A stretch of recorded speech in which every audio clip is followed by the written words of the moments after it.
That bill will be debated on and then voted on in the Senate Finance Committee tomorrow. Senator Bo Watson telling Channel 4. I anticipate spirited debate with some of my colleagues on Tuesday, and I expect the public to be engaged in it, and that is the democratic process. After the vote tomorrow in the Senate, the bill moves on to the House Education Committee on Wednesday. A barricade situation in Murfreesboro ended yesterday with the death of a man. This happened on Goose Creek Lane, where a man was reported to have barricaded himself inside after a domestic incident. When police arrived, they report that the man pointed a shotgun at them. After an escalation, police fired a shot at the man. They later found him dead. TBI is investigating. Human remains found in a state park have now been identified as belonging to a Tracy City man who had been missing for more than a month. 31-year-old Tyler Curtis was last seen at his home February 21st. Police say Curtis had a medical condition and had not taken his medication. Foul play is not suspected in his death.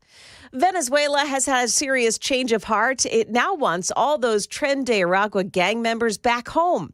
Right now, they're in the notorious prison in El Salvador. Those migrants now in a notorious prison in El Salvador. Venezuela's government saying, "We will not rest until we achieve the return of all those in need and rescue our brothers kidnapped in El Salvador." Those planes landed in El Salvador despite federal judge Mosberg ordering them to turn around. The judge warning there will be consequences if he finds the Trump administration violated his order. Market Numbers Report now brought to you by Beacon Capital Management, online at beaconcm.com. Investors will be looking at transport stocks this week. Even as many stocks in other sectors have regained their footing, transport shares are generally seen as an indicator of the economy's health, and weakness in that sector could be a sign of investor worries.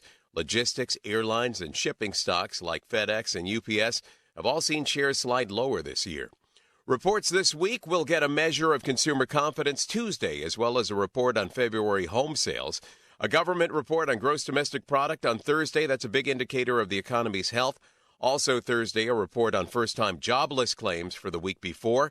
On Friday, Inflation Watch, Wall Street and Main Street, and the Fed closely watching to see how much prices rose last month with the core price index. Twitter's iconic bird logo that was removed from the company's former San Francisco headquarters when Elon Musk took over the social media company, rebranded it X, selling for nearly $35,000 at auction. Dave Packer, ABC News. Stock futures this morning looking pretty good. The Dow futures are plus 312, NASDAQ futures gaining 234, S&P futures are up 54 points. That's the latest news. Traffic and weather next. I'm Joan Jones, WTN News. So, you want to buy a house. You could go online, do your research, find the dream listing, go see it, and get catfished. Back to the drawing board. More scheduling, more viewings, more, this doesn't even look like the photos. You could finally find one that does match the photos. Then comes the offer. Stress rush? Yep, make that 3. And here's the paperwork. Yep, never-ending paperwork. It's a lot. But you don't have to do it alone. Because there's an agent who's a realtor here to guide and help protect you as you find the home that's right for you. Realtors are members of the National Association of Realtors. Right by you. On the battlefield, there's a saying America's military men and women live by. Never leave a fallen warrior behind, ever. Off the battlefield, Wounded Warrior Project operates with the same goal. Wounded Warrior Project was created to help our men and women returning home with the scars of war, whether those scars are physical or mental. Wounded Warrior Project. We never leave a fallen warrior behind, ever. Learn more about what we do at woundedwarriorproject.org. Hey, Stan Mandis is your Generac home standby generator ready for the next power outage. Are you overdue for annual maintenance? Schedule an inspection today with Generator Supercenter and ensure that your Generac generator is ready when you need it most. Find them online, Generator Supercenter of Nashville.com.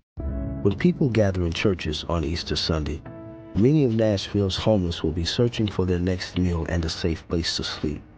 Thankfully, we have Nashville Rescue Mission, a place where people can come to be nourished physically and spiritually, where people can get what they need to get back on their feet. People like me. This Easter, bring joy to those in need. Donate today at NashvilleRescueMission.org. Tired of sticker shock when you visit the doctor? Grace Point Healthcare is veteran-owned and provides low-cost, prompt, personalized care for your entire family. Call 599-6868 to be seen the same day or next day. Grace Point Healthcare, delivering modern medicine the old-fashioned way. This hour brought to you by Eurofix. Get repairs on European vehicles without dealer pricing. From the United Structural Systems WTN Traffic Center. It is a quiet start this morning, so no delays so far. Great time to get on the roads if you're heading into Nashville. The majors are looking good. You do still have the construction on Holt Road in Nashville between Brookview Foster Road and Nolensville Pike. And that's road work that should end sometime this summer. Traffic every 10 minutes every morning on Super Talk 99.7 WTN. This report brought to you by Mark Spain Real Estate. Hi, this is Mark Spain, and our offers are the strongest in the industry. When you receive a guaranteed offer from Mark Spain Real Estate, there's no showings, no open houses, and no stress. Call 855-299-SOLD or go to markspain.com to get a guaranteed offer on your home today and start packing.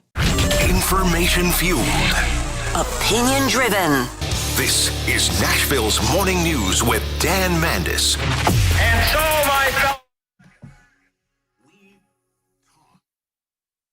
5:06, Nashville's Morning News on Super Talk 99.7 WTN. Welcome on into a Monday, March 24th of 2025. I cannot wait to tell Joan Jones and KGB there is an election denier on the left. We're going to talk about that and a whole lot more. That's right, Joan, an election denier. We're going to talk about who it is. Some people may already know, but don't spill the beans.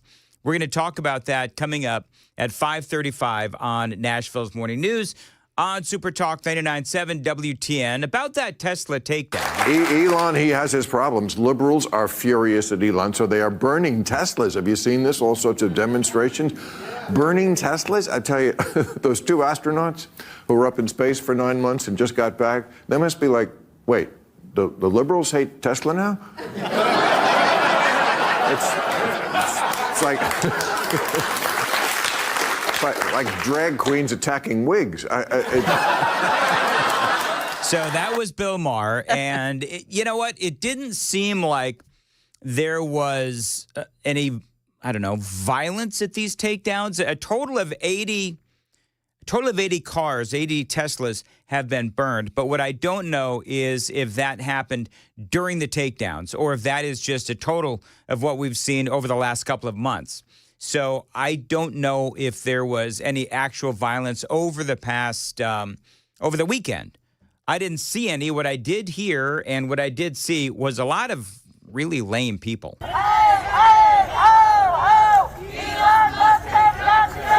Hey, hey, ho, ho, Elon Musk has got to go. They've been doing that since like 2016. I think, and I said this on X, George Soros needs his money back if this is the level of change. Can I also say this? I don't know, did they take out ads in the AARP magazine to get some of these folks? Because it was clear, a lot of these people out there, these protesters. I mean, no offense, because I'm no spring chicken, but they were really old. Did you notice that? Anybody else notice that? I've noticed that the age of the protesters has gotten older recently. Yeah. And, a lot of gray hair out there. Mm-hmm. Not that there's anything wrong with that. No, absolutely not. But I'm just saying that there's a lot of people talking about paid protesters, and if, they're paid protesters, and I'd be willing to bet that they're, going to AARP, which apparently, from what I understand, is a really liberal organization. Uh-huh. Did you know that, Joan? I did. AARP? Well, what is it? American Association of Retired People? Yeah. Don't you remember during the whole Obamacare thing that they set out? I mean, they went on a whole campaign, a marketing campaign in favor of Obamacare. That's right. Yeah. And so now every time they send me something with a prepaid envelope, I send it back with them to a note. I remember Obamacare. I remember what you did about Obamacare, and I send it back to them. Do you know what you need to do? Your little note has to say, hey, hey, ho, ho. AARP has got to go. Joan can get more people to protest AARP than Soros can with Tesla. Guaranteed. So a guy was out there with a camera. I don't know. Soros has a lot more money. So a guy is out there with a camera and started asking these folks questions. And apparently they were told not to speak to anybody who might be a Trumper. Listen to this. And you know what they say? Yeah. What do they say? They say you cannot talk to anybody that is a Trumper. You can't talk to anybody who might be a Trumper. Why not? Like, so why the guy, is that? He's one of the protesters that told somebody. Yeah. So okay. dude is walking around with a camera, and he's engaging the old folks that are out there protesting. And you know what's kind of funny? I don't know what it is about like older people. And no offense if you're an older person, but have you noticed, Joan? Is this just me? But old people like to wear those really buggy kind of black glasses that makes them look like flies. Yeah. Have you noticed that? Bifocals? No, they're like big sunglasses. They're like the bottle, and the bottom of Coke bottles. Yeah, and they cover their whole eye and half their forehead. Oh anyway, so they were wearing these glasses, and they wouldn't talk to this guy who was apparently a Trumper. If it were me, I would have gone out there because this guy was kind of trolling. Yeah. And so if it were me, I would actually ask them very specifically, can you tell me what exactly is your problem with Elon Musk? What exactly is your problem with Donald Trump? Is it the deporting of illegal alien gang members or trying to cut the government bureaucracy? Because it seems like both are obviously noble causes, right? Quiet, shut your mouth. We're just going to... That's all. That's fine. Shut up. We didn't bother you. I don't have to shut up. I like that.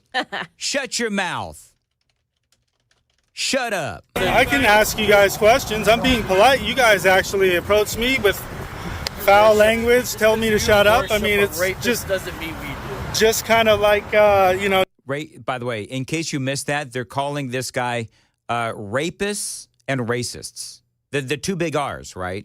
And that's what they're calling not only this guy, but also, of course, Donald Trump and Elon Musk. You guys are all the same. You guys. How many Republicans were arrested this Pretty week? much. I mean, you guys are rude. You call names. All the same. Pretty much. So here's what I want. I don't know who this guy is, but I want I wish this guy would have asked them serious questions instead of trying to troll, because it would show just how stupid they are on the actual issues. But instead, he went out there and trolled, and that's fine. But they're calling this guy all kinds of names. But again, what specific policy do you have an issue with? Do you approve, I would ask, do you approve of the vandalism that has been happening at Tesla dealerships all across the country, charging stations, of course, as well across the country? And are you advocating for the intimidation of Tesla owners across the country? Because that's what's happening. I mean, I'm not telling this guy how to do whatever he's doing, but I would have just loved to have heard what their answer would be, because I don't believe that they would have an answer. Things spiraled out of control when a white SUV followed her and cut her off, stopping in the middle of the road. Yeah, this is an example of the intimidation of Tesla owners. Out and walks straight up to my window. So I cracked my window and I said, "What is the problem?" And he goes, "You need to sell your car.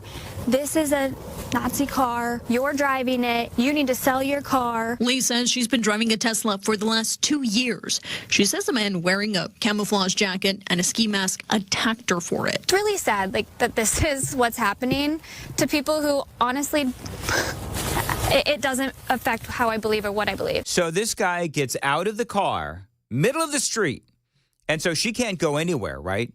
One-lane highway kind of a thing. And this guy walks up to her car and starts yelling at her, and she's got no place to go.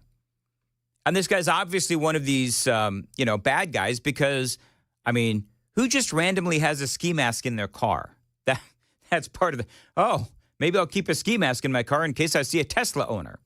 But we do. We keep seeing this type of thing over and over again, and I don't really know how far this is going to escalate. But I do believe, though, that people are going to get tired of this really quickly. Teslas set ablaze at the Las Vegas Service Center earlier this week, with the culprit leaving behind the word resist. In Oregon, shots were fired at a dealership, and in Massachusetts, charging stations were torched. All right, and so now, coming up next, what does Caroline Leavitt have to say about all this? And Jasmine Crockett has something to say about all of this, and Pam Bondi has a message back to Jasmine. It is all straight ahead. On Nashville's Morning News, it is 5:15. Time to check the roads on Super Talk 99.7. Well, checking out 24 this morning, 40 and 65 heading into Nashville. Really no problems. Everything is looking great so far. Traffic every 10 minutes every morning on Super Talk 99.7 WTN. Thank you very much, Joan. 5:15 on Nashville's Morning News. Today, a high of 68 and sunny. Appreciate you listening. So, Caroline Levitt, of course, it was all the... Now, do we know, and the Super Text line is going to be open momentarily. I don't have it up. KGB, I don't know if you do. But did we see any actual vandalism? I've searched high and low. I don't know if I've seen any vandalism that happened over the weekend. I've seen a lot of protests. I've seen a lot of old people in, buggy fly sunglasses. But I have not actually seen if there were any Teslas torched this weekend. So if you see any news stories of vandalism this weekend, send us a note on the Super Text line, 615-737-9986. Because, again, I didn't really see any. And so we're just talking about, if so, then we're talking about protests that are their right as a, Democrats, if they want to protest, that is their constitutional right, whatever. But here's the thing.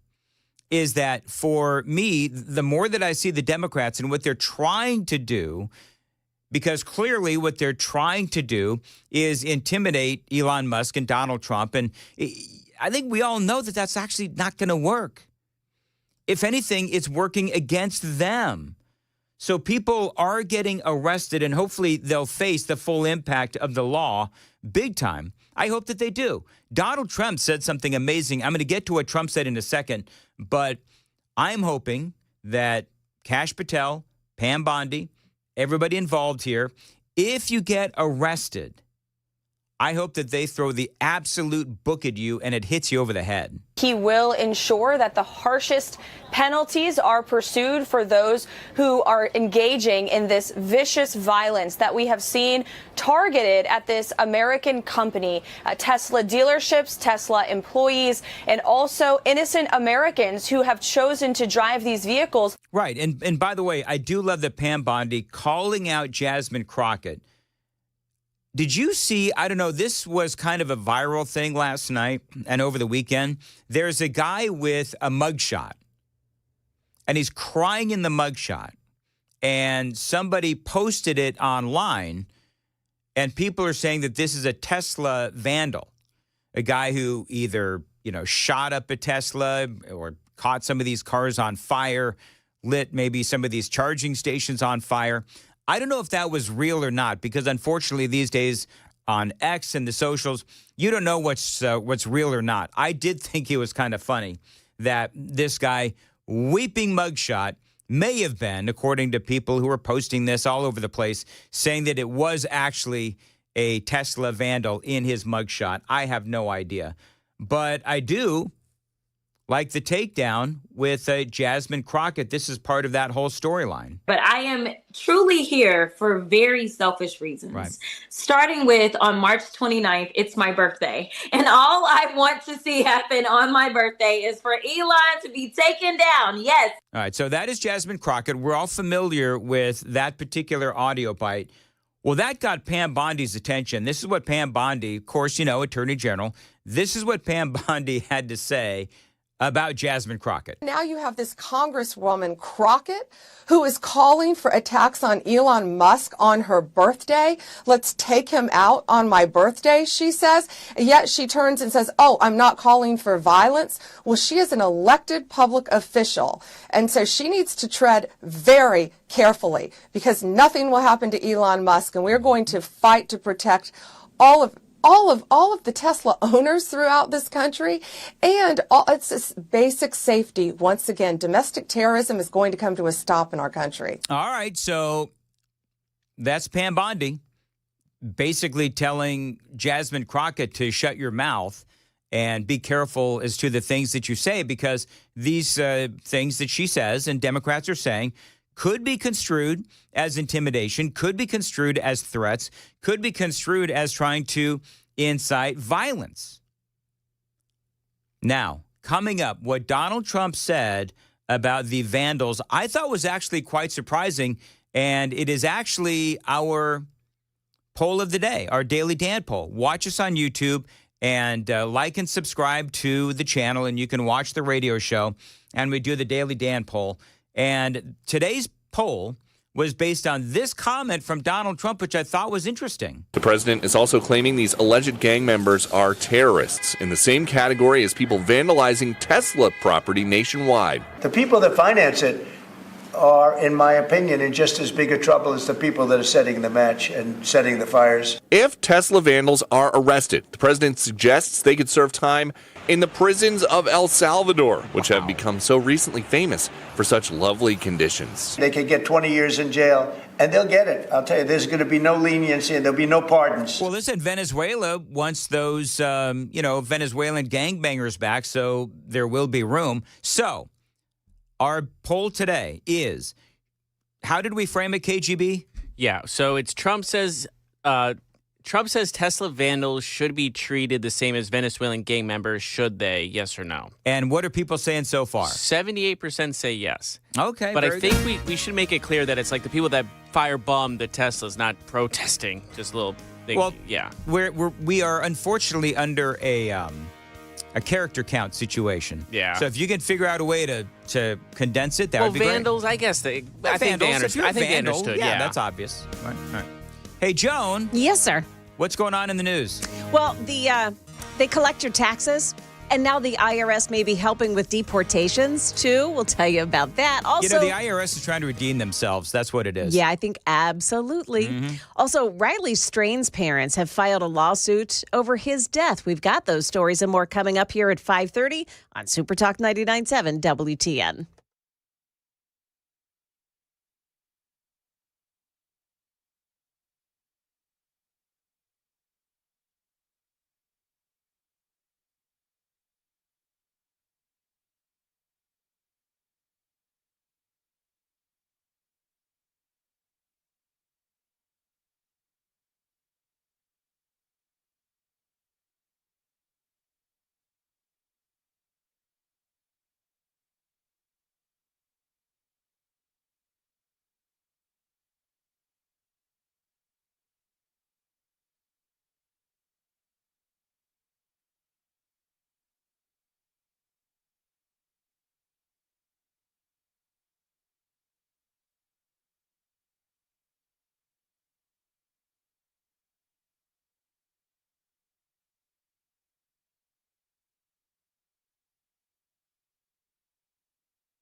Nashville, the major.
Did you know you're overpaying for your health and wellness products?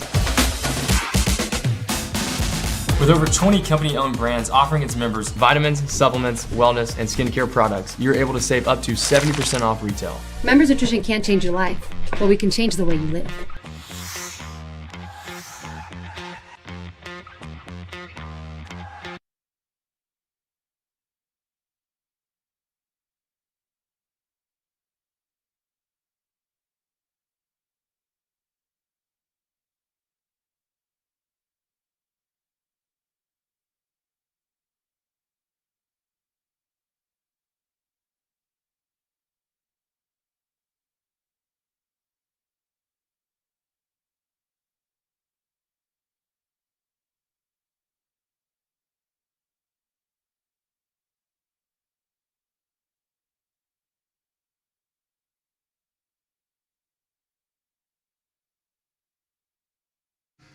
.527. Nashville's Morning News on Super Talk 99.7 WTN. Good morning to your friends. How are you? So people are complaining, Joan, I don't know why, but people are complaining that my audio that I play on the radio is all messed up. It happens so often. Not on... I'm going to speak for people, but I don't know this to be true, but typically on the radio it sounds okay, but if you're listening online it sounds really weird. See, I went back and I listened on YouTube and to the first segment and the audio that I play, and it sounds fine. So I don't know where this bad audio quality is coming from. Like, I don't know if it's, can we blame KGB? You know what? Fine. I'll take the bullet. It's my fault. Blame the Russian. So I don't know. I don't know what else to say about it other than if you're listening. Oh, okay. This is what we do. If you're complaining about the audio, where are you listening? Are you listening on YouTube? Are you listening on iHeart? Are you listening on the WTN app? What are you listening to? Because I went back and I listened to the YouTube feed, and isn't the YouTube feed, going into, the YouTube feed is the same as the iHeart feed is the same as all the other stupid feeds, aren't they? I don't know. I'm asking a question, and apparently nobody knows. No. It's fair. If YouTube is the same feed as X, as Facebook, as Twitch. I don't know. Well, let us know, folks. Let me know what you're listening to. Here, you know what? I'm going to play an audio bite. Here, you want to test it real quick? I'm going to play an audio bite. This is awesome radio. This is why I won Marconi, folks. So I'm going to play this audio, and you folks tell me where you're listening, like what you're listening to, and also how it sounds. He will ensure that the harshest penalties are pursued for those who are engaging in this vicious violence that we have seen targeted at this American company, Tesla dealerships, Tesla employees, and also innocent Americans who have chosen to drive these vehicles. Okay, so 7796 says iHeartRadio is distorted. 1349 says too much gain and not enough... and not the audio quality. He's accusing yours truly of having... operator error. I don't know. How did that one sound? That sounded fine to me. So we'll try to fix it. I'll alert the engineers, and they'll get to it by 2026, I think. Hey, it's 5:30. Nashville's Morning News on Super Talk 99.7 WTN.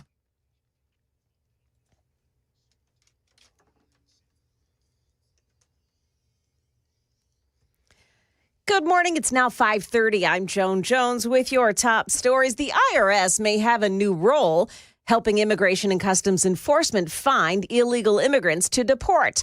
Reports say that ICE would tap into tax returns with so-called individual tax numbers, which the IRS has issued to immigrants without legal status so they can file income tax returns. The upshot of this is that it would let some taxpayer data be used in service of the president's deportation agenda and immigration policy. So this would be a new and some would say unprecedented use of taxpayer data that has potentially big implications for what the government does with some taxpayers' information. ABC's Ben Siegel there. The parents of Riley Strain have filed a wrongful death lawsuit against his former fraternity and the fraternity members. Strain allegedly consumed alcohol on a bus trip to Nashville from the University of Missouri, then became even more intoxicated at a bar in Nashville and died after falling into the Cumberland River with a .228 blood alcohol content. Attorney David Eastlick defends fraternities in such cases. It's the lifestyle of the Greek world, and I'm sure he has some personal responsibility because he shouldn't have been doing it because he was 22. Strain's parents, though, say his fraternity and the members with him on that trip failed to keep him safe. Macon County got a note for you here. Utility work is closing down a portion of Highway 141 starting today between Highway 52 and the intersection of Pleasant Valley Road. That closure will last for about 2 weeks. That is the latest news, traffic, and weather up next. I'm Joan Jones, WTN News.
No problems this morning on the major roadways heading in. We're not seeing any delay so far on 24, on 65, or even on 40. Traffic every 10 minutes every morning on Super Talk 99.7 WTN.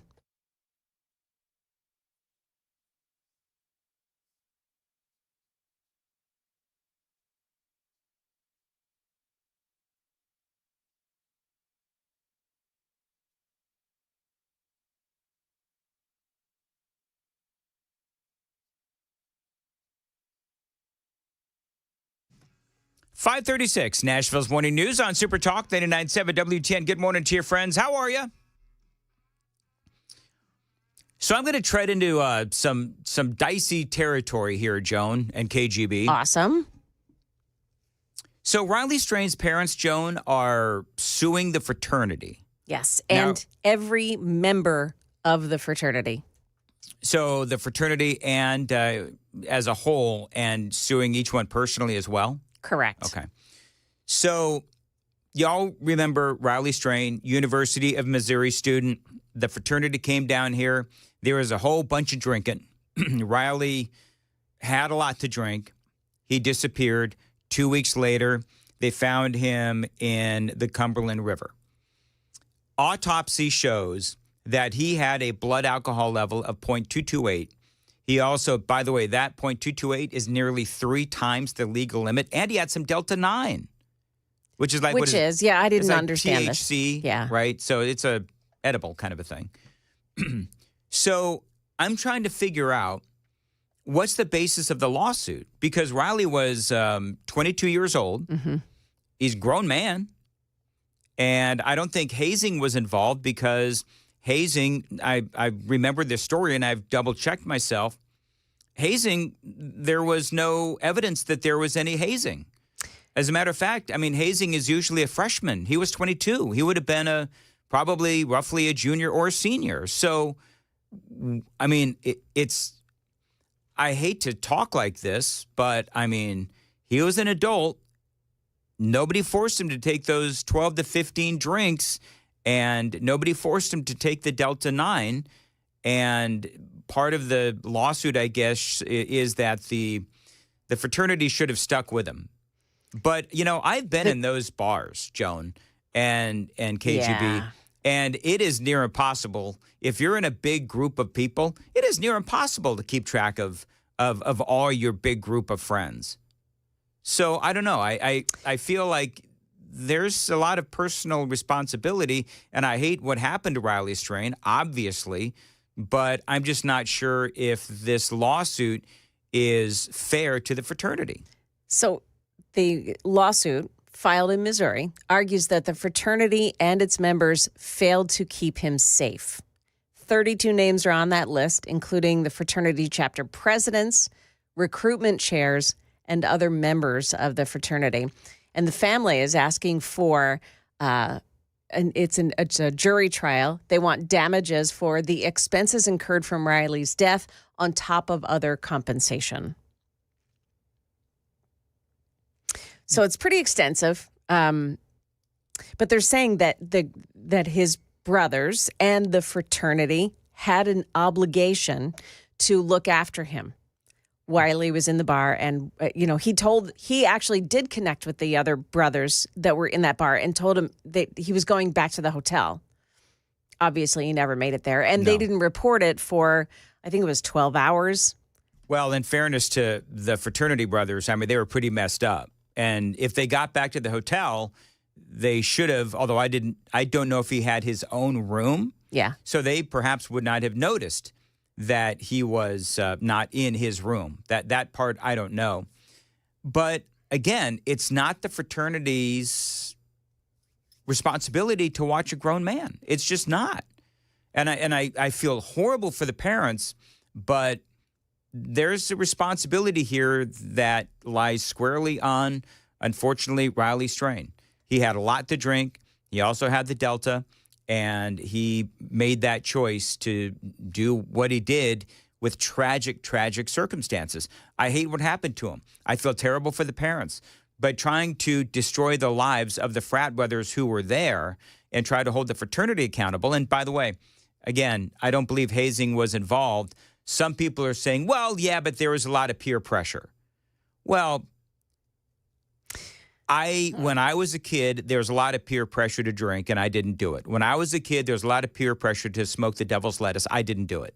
You have to understand the dangers when you're in a bar atmosphere. You drink a lot. You're taking some of this Delta-9. You're doing some of these things, and you have to understand that when you do that, unfortunately, there are consequences. Super texter Jennifer said, when are folks going to hold people accountable for their actions? It's sad what happened to Riley Strain, but he was obviously a willing participant in all the drinking. I don't get it. In regards to the hotel room, if it's like this big fraternity going together, there's no way he has his own room. Nah, unless he didn't. Yeah, no, I think. But again, his roommate's probably also blacked out drunk and the same thing. So it's like when you wake up, you're not waking up you're waking up at like noon the next day. So I understand the 12 hours thing. But again, I don't know. This is just, it feels like it's an avoidable circumstance, but it's terrible. But it's just, yeah, I wish we knew more info because there's obviously something we're missing. Well, in fairness, I don't think there is. He had a lot to drink. Blood alcohol level shows it. The autopsy also showed the Delta-9. There's video of him wandering around the city. There's not actual video of him. How he got into the river, I don't think anybody knows, but he ended up in the river. And I mean, I don't know if there's anything else that we don't know. Is there, Joan? Well, one question that is posed by Super Texter 2886. Did the fraternity say that they were going to chaperone the young men?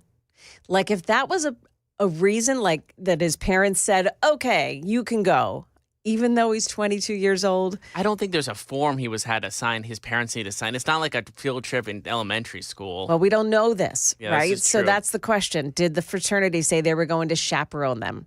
And if they did, then they had a responsibility to make sure he was okay. There might be an agreement with the university. I don't think you need it with the parents. Maybe the university. That would make more sense. Like we all like they made an agreement with the university. If we're doing this all together, we need to have like some sort of approval by the school to do this and make sure everyone's in a safe environment. That's just that's a theory. But again, a fraternity, it might be a lot of these fraternities are off campus. They have their own. They're not really... Yeah, they're not necessarily officially to the part school. of the Correct. school. Yeah. So maybe we need more information about the fraternity itself because some are on campus, some are not. Those are very different things. Some are some are for certain majors that you're in school for. Some are just completely separate. Yep. Some are party fraternities. Yes. Sure. Animal House, right? Yes. Yeah. Totally. We all saw it. Yes. Yeah, hey, did you know the left has an election denier in their midst? Oh, yeah. Tell us about this. Can you recognize this voice? I question why the first time in American history a president has won every swing state. Oh, boy. And is also best friends, and his largest donor was a man who owns and runs the internet. So I would hope that would be investigated and that we would see whether or not it was an anomaly or something else that happened on election night in America when Kamala Harris was filling up stadiums with people who supported her. What? This is Rosie O'Donnell. What stadium? Yeah.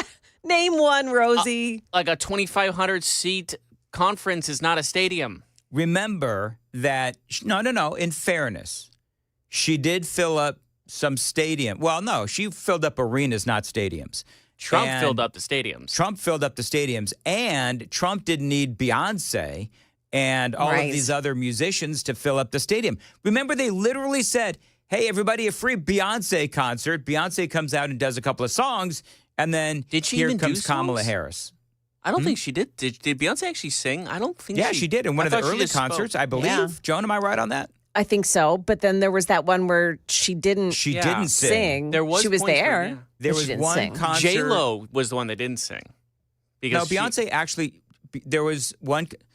Okay, help me. Did Beyonce actually sing at one of the Kamala Harris rallies? I believe that she did. There was another one where she didn't. I don't know about J-Lo, and I'm going to be honest with you. I can't stand either one of them. But anyway, here's more from Rosie O'Donnell. Who supported her. And Donald Trump was not able to do that. So it's curious to me. And as an American and a believer in democracy, I would hope that we would be able to look at all of the reasons why this happened in our country. So there you go. Why so this she is in Ireland. Because, she's moved to Ireland, right? Yes. So our gain, Ireland's loss. So she goes off to Ireland, and she is on some sort of a media channel, and she's throwing out election denier stuff. Yeah. Remember, the Democrats are always accusing other people what they themselves are. And we all know about, January 2020 and all that kind of stuff. Well, Rosie's now doing the same thing. And she's moved off to Ireland. And again, our gain, Ireland's loss. But I don't know. I think she is indicative of the absolutely clueless left who they're so beleaguered and battered, they have no idea what happened. They still don't know what happened. So they're taking it out on Chuck Schumer. Yeah, they are taking it out on Chuck Schumer. Kind of funny. Rightfully so. Do you know what I find funny, though? What I find funny is she said that Elon Musk owns the internet. That was really weird, right? Does Who Elon owns Musk own the internet? Of course, No. Elon Musk. Everybody knows Al Gore owns the internet. Yes, he invented created it. He invented the internet, so it's Al Gore's to blame. That's what I would say to Rosie O'Donnell. Does Tim anybody? Berners By the way, would. I would like to know. Does anybody? You know what? You want a one-sided poll? Does anybody miss Rosie O'Donnell? Yes or no? I don't think we would get I don't think we even get one vote. Has she even been? Has Rosie O'Donnell even been in a movie lately? I mean, she's so acidic. I can't believe anybody would actually want her. What was she even famous for? I'm honestly curious. Like, what movie or whatever put her? Because did she have a talk show at one point? She did? Yeah. Like, what did she do to earn that? She had a talk show. She was an actress. She was a very good actress. She was very funny. Yeah. She was in the baseball movie. There's no crying in baseball. Oh, League of Their Own. That She was a Tom very Hanks good. movie. Yeah, Sorry. but she was good in League of Their Own. Yep. And I couldn't tell you what else she was in. Yeah, though. but when you're around very talented actors, of course, that can make you look good. I know, like Madonna. Madonna was in A League of Their Own? I don't know. Yes, was she was. Yeah. Was she really? She was Look, I really can do good in it, pop culture. too. Sorry, Tom Hanks brings the best in everyone. Let's just be real. I know Tom Hanks is a liberal, but he's an amazing, one of the greatest of all time. She had the Rosie show from 2007 to 2012. So a good 5-year run. I remember a clip of her and Tom Selleck talking about guns, and Tom Selleck just basically owned her in that debate. Well, because she brings the level of intelligence where she thinks that Elon Musk owns the internet. I honestly think I legit if there's actually a real Trump derangement syndrome, she's what is it, patient zero. She Did has you know to be. she was in Beverly Hills 90210? Rosie O'Donnell? for Yeah. a long time, or a guest star. Oh, she actually did a Blues Clues episode, too. Don't ruin that for me. I'm I love sorry. Blue's Clues. Steve for life. So the Democrats now, they've done a presidential poll for 2028. Guess who's on top of the poll? Rosie O'Donnell. Kamala Harris. Oh, actually How is good. that Actually good. possible? What is Yay. that? Yes, it's good for the Republicans for her to be on top of the poll, but what? She's got dirt on someone. Has to be. 36% of Democrats and Democrat-leaning independent voters say they want Kamala Harris at the top of the ticket once again. Pete Buttigieg comes in a distant second at 10%. You know who I just heard, because he's in the news today too, is Kentucky's Governor Andy Beshear. Okay. Not that he hasn't put his hat in the ring, but he's been spoken of as a potential candidate. Isn't he more, I don't know anything about Andy Beshear, but isn't he normal? Isn't he one of the... No. Is he a nutso? No. Okay, I He don't just, the story today is that the state legislature has passed a bill that said, we're stripping DEI out of all public colleges. know. Oh, okay. And he just vetoed it. Did he veto it? Okay, well, then he's he one did. of those. He did, but the state legislature has a large majority, and they'll override it. So, But see, what does that tell you, though, about the state of the Democrat Party? They can't even understand why they lost. You've got Rosie O'Donnell with what she said. They're trying to... You got George Clooney out there talking again. I don't know if you saw that. I'm going to get into that a little bit later on. But they're trying to give George Clooney more of a platform these days. That's number 2. yeah. Number 3, You've got all the love for Jasmine Crockett and all the hate for Chuck Schumer. And so to me, I think the Democrats are still completely off. Grasping at straws. Yeah, they're nuts, off their rocker. Who was the guy? Jamal Bowman? Was he the fire puller? Yes. So I saw this story. This was so crazy. you know the story about Jamal Bowman. I'm going to tell you what's going on with Jamal Bowman. This is probably one of my favorite stories of the day. It is coming up next, 5:51, right before the news, 5:51 on Super Talk, 99.7 WTN. It is, we got the 6 o'clock news coming up. That's what I'm trying to say. And Joan Jones is in the WTN newsroom. Joan. Well, the Trump administration is back before that angry judge today. Also, an investigation begins over the mysterious death of a young federal prosecutor. Those stories coming up here at 6 o'clock on Super Talk 99.7 WTN.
5:56.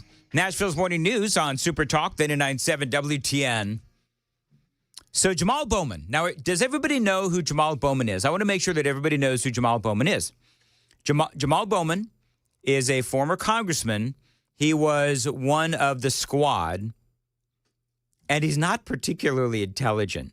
So this is the guy who, I forget what vote they were trying to do. It was some sort of a continuing resolution, some sort of a budget something. And Jamal Bowman, do you remember this, Joan? He pulled the fire alarm in the House of Representatives, and he ran out the door. And I think his excuse was, because he was trying to prevent the vote. He was trying to stop a vote.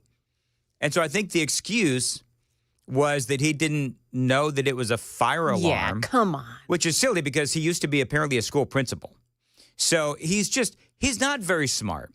And so I want you to understand, number one, this guy has a long history of just being a dummy. That's number one. Number two, he's not the most eloquent guy in the world, and I don't think he's very smart. So all that being said, CNN hires him, this disgraced former squad member, as an analyst. And this is what he said about Elon Musk. That's not true. And this shows, again, the American people do not trust Elon Musk. And Elon Musk is incompetent in his position.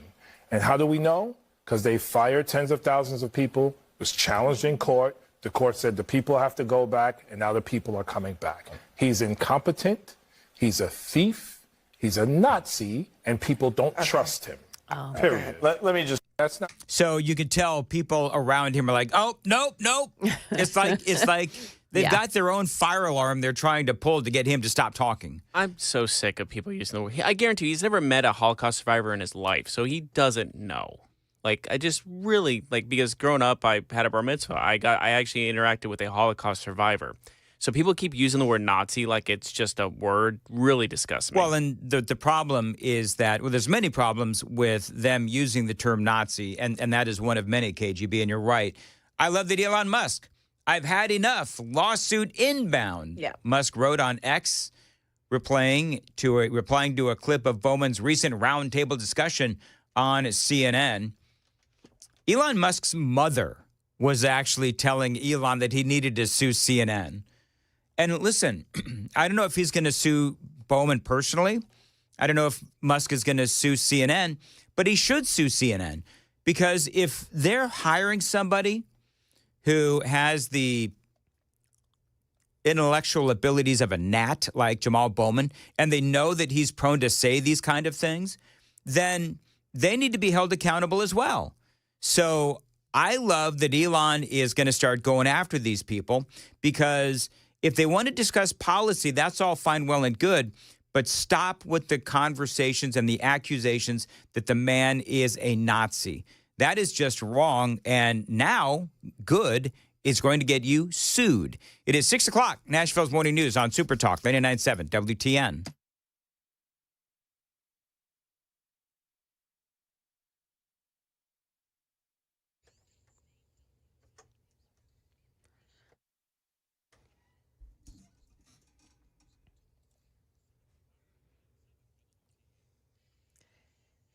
Good morning, 6 o'clock on this mild and a bit warmer Monday morning. We're at 50 degrees so far this morning. We're going up to 68. Later on should be a nice afternoon. More courtroom action today in the legal battle over deporting hundreds of migrants from Venezuela. President Trump escalates his feud with federal judge James Boasberg, calling Boasberg a constitutional disaster on social media. Boasberg has set a hearing for today to, quote, get to the bottom of whether the administration ignored his order to turn around flights bound for El Salvador carrying Venezuelan immigrants.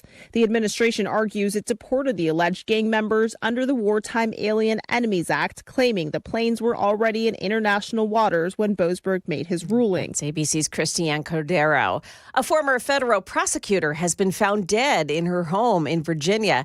Jessica Aber resigned at the start of the Trump administration, but prosecuted serious crimes in her role with the Biden administration, including money laundering charges against 2 Russian nationals and murder convictions against an MS-13 gang member. Female found in bed, unresponsive, not breathing. 43-year-old Jessica Aber was found unresponsive inside her home by Alexandria police Saturday morning. Sources tell ABC News so far there's no indication of foul play and that the death appears to have been from natural causes. The state medical examiner will determine her cause of death. That's ABC's Alex Prescia reporting a silver alert issued for a man missing from Clarksville. Garland Mazzei is his name. He's 86 years old, reportedly has a medical condition that could impair his ability to return safely without assistance. He's 5'6", 170 pounds. He has gray hair and brown eyes. Now, he may be driving a white 2004 GMC Envoy with Tennessee tags BCW 3936. If you see him, call the Clarksville police. Market numbers brought to you by Beacon Capital Management, online at beaconcm.com. Futures suggest a higher opening for stocks as traders search for clues about where the markets might move. The Wall Street Journal says investors are studying reports they used to ignore, like bar and restaurant spending or auto loan application rates.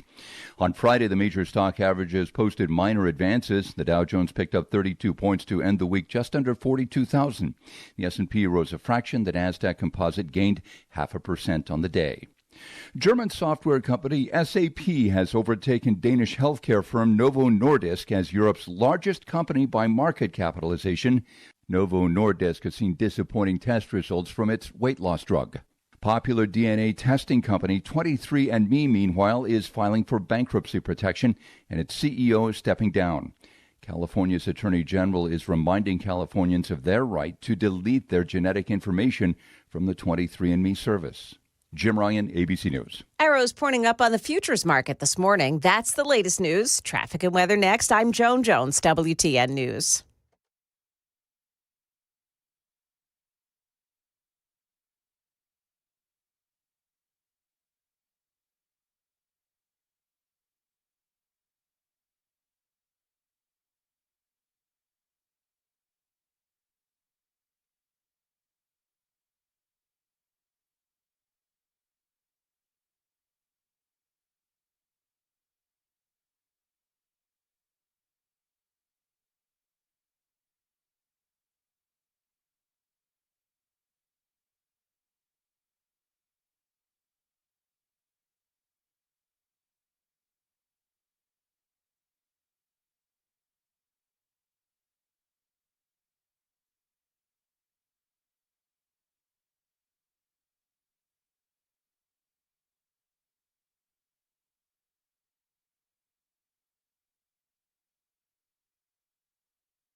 Wow, still so quiet this morning on the roadways. A little bit slow as you're making your way into Nashville on 24 this morning from the area of like Smyrna on up to Nashville, but really no delays to speak of. Traffic every 10 minutes every morning on Supertalk 99.7 WTN.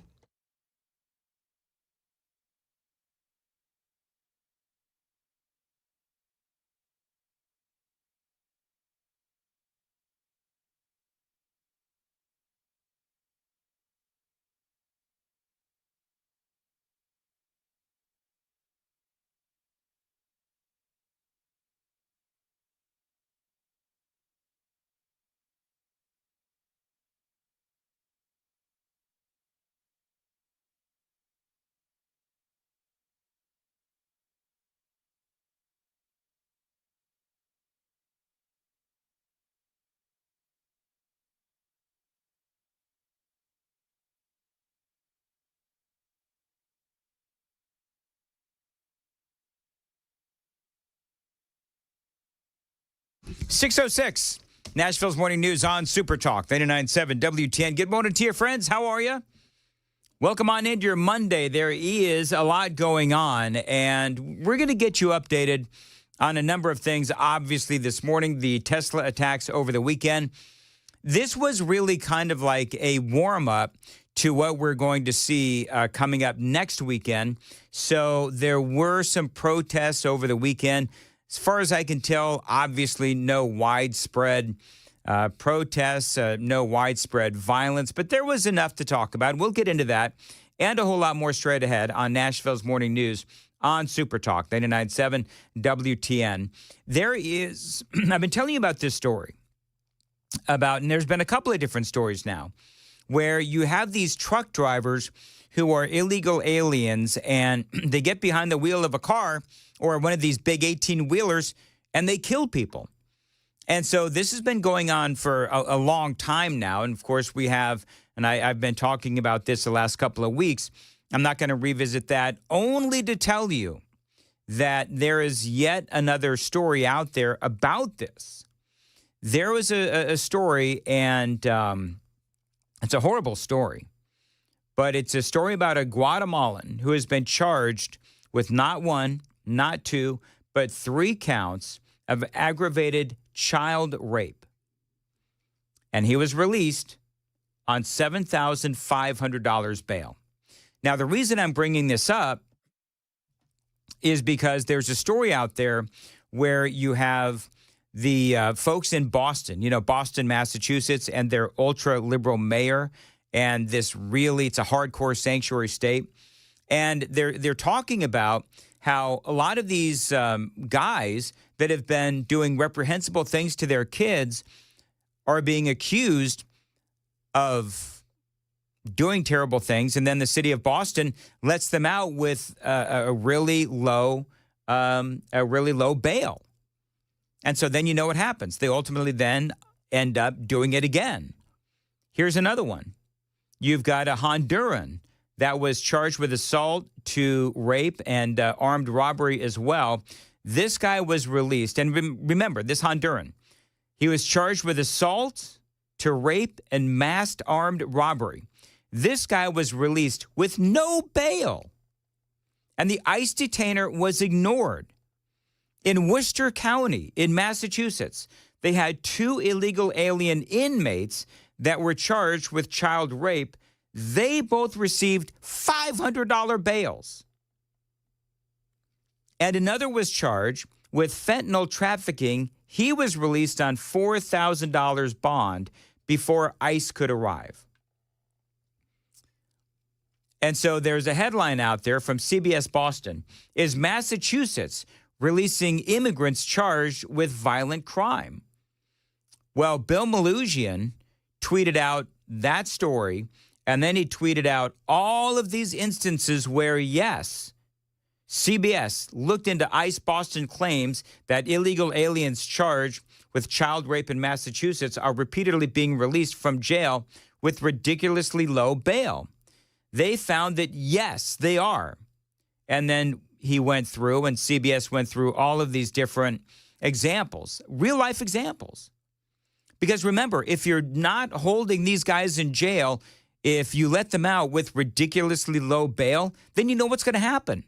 They're going to get out there, and they're going to do it again. And it makes you obviously frustrated and sick to your stomach that there are victims, and we've seen this ad nauseum, where there are victims that never should have been because the Democrats are allowing these folks in sanctuary cities and sanctuary states to get out with either no bail or, as Bill Malusian says, ridiculously low bail.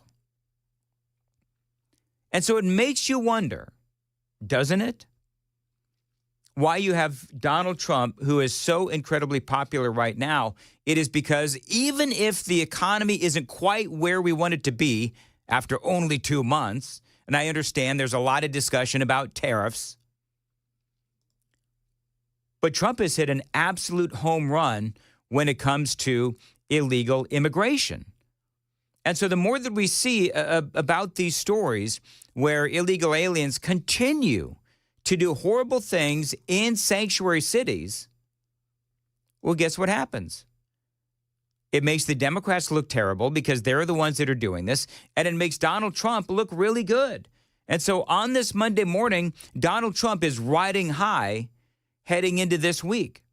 He still seems incredibly popular because he is. I don't know if you saw this, the NCAA Wrestling Championship. Did you see this?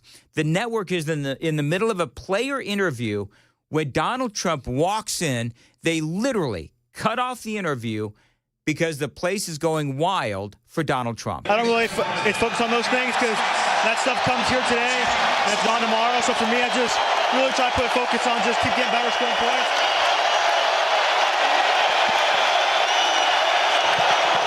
They cut him off, and you can hear the crowd.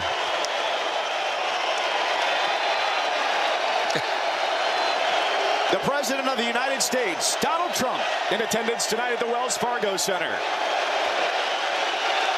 And everybody's chanting, USA, USA. Now, I love that. And Senator Mark Wayne Mullins, of course, you know who he is, right?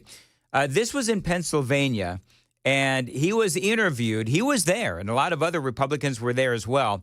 Trump comes in, the place goes wild, and Senator Mark Wayne Mullins talks about the reason why Pennsylvanians and Americans feel the way that they do. Because every single day they know that he's up there fighting for them. And the iconic part was, unfortunately, in Pennsylvania, when the assassin's bullet missed him, and yet he stood up and put his hand in the air and said, fight, fight, fight. That resonated through everybody. Right. I mean, he's absolutely correct. Now, I don't pay much attention to polling at this point. So just a couple of quick bullet points. Rasmussen reports that Donald Trump ended the week prior, last Friday, at 51% of likely U.S. voters approve of Donald Trump's job performance. But the real story is that Republicans are really digging what he's doing. You've got somewhere between 90 and 92% of Republicans love what Donald Trump is doing. They say more registered voters believe that we are on the right track now than at any point since 2004. And at the same time, the Democrats, as you know, they're at an all-time low. The Democrats' approval rating at an all-time low, 27%. People say the Democrats are in the wilderness. That's not the wilderness. That's getting eaten by a bear. All right. That is, of course, Bill Maher, and he's absolutely right. And then there was Chuck Schumer on the weekend shows. I'm going to get into that must-hear audio straight ahead. This is a guy who the Democrats wish was eaten by a bear. Details straight ahead. 6:15, time to check the roads on WTN.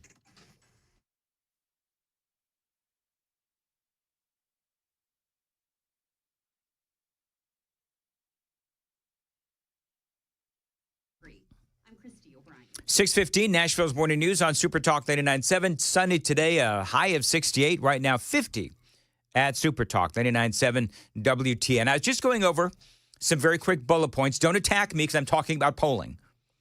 But I was going over how popular Donald Trump is, generally speaking, and especially within the Republican Party. People within the Republican Party absolutely love Donald Trump and what he's doing, and they should.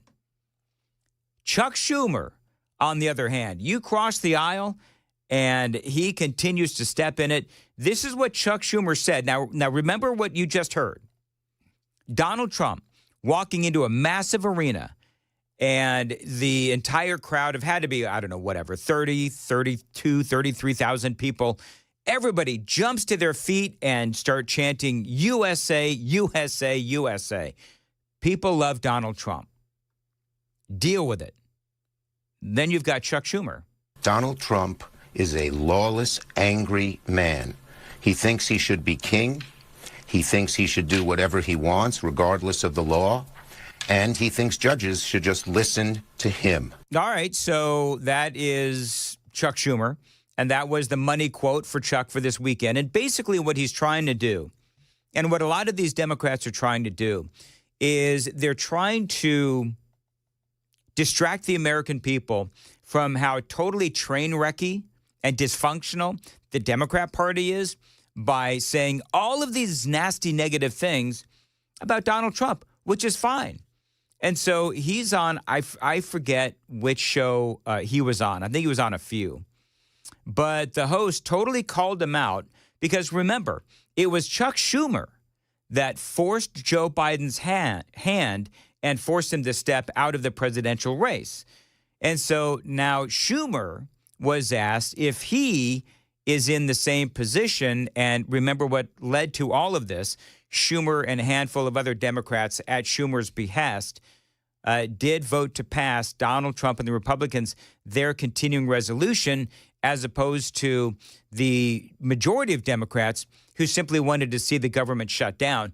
This is the absolutely brutal question that was posed to Chuck Schumer. Are you making the same mistake that President Biden did? No, absolutely not. I did this out of conviction. And look, in my caucus, we have a disagreement as to, some people voted one way, some people voted the other. But we've all agreed to respect each other because each side saw why the other side felt so strongly about it. Do you think the Democrats are respecting each other? See, that's one of the things that Schumer keeps saying is that, well, we all respect each other. I don't really think that they do. I think that the younger genre of Democrats, they cannot stand Chuck Schumer, and they want Chuck Schumer gone. Over the weekend, you had protesters rallying outside of his home, demanding that he step down. That doesn't sound respectful to me. Does it sound respectful to you? No. Others are saying the 74-year-old Schumer will go out and he'll decide at a more opportune time when it is obvious that he's not being booted out. He'll find a more convenient time to step down where it's a more, say, graceful and face-saving exit. But eventually Chuck Schumer is going to have to go. They say that AOC is said to be contemplating a challenge to Chuck Schumer when he is up for re-election in 2028. By the way, did you see this? Did you see Bernie, balloon hair Bernie,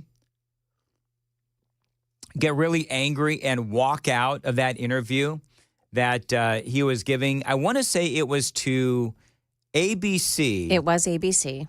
What's that guy's name? The ABC host, do you know? Jonathan Karl? Jonathan Karl. So Jonathan Karl is talking to Bernie Sanders, and they had a big rally in Denver, anti-Trump rally in Denver.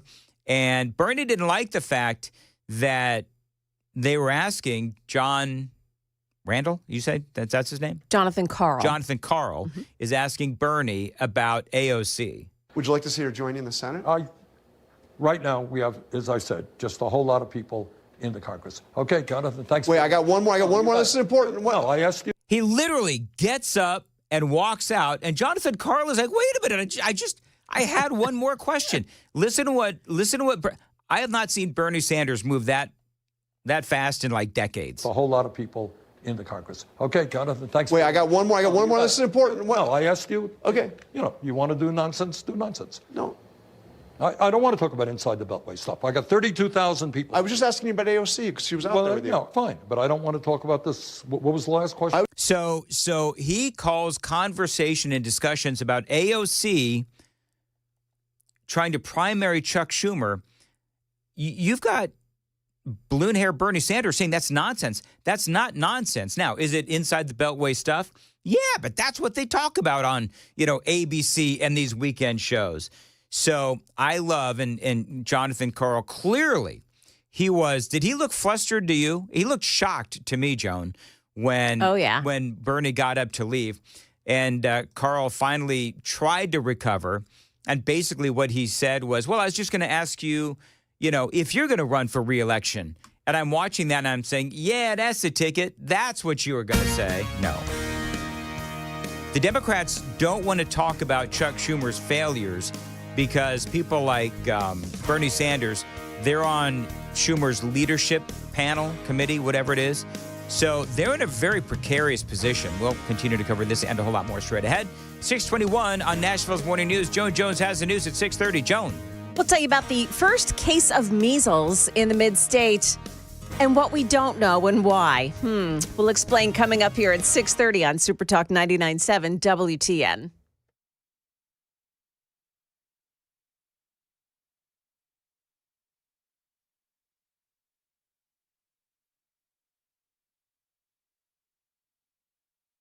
Streaming 24/7 on the Super Talk 99.7 WTN app. 621 on Super Talk 99.7. What could you do with an extra $75,000 right now?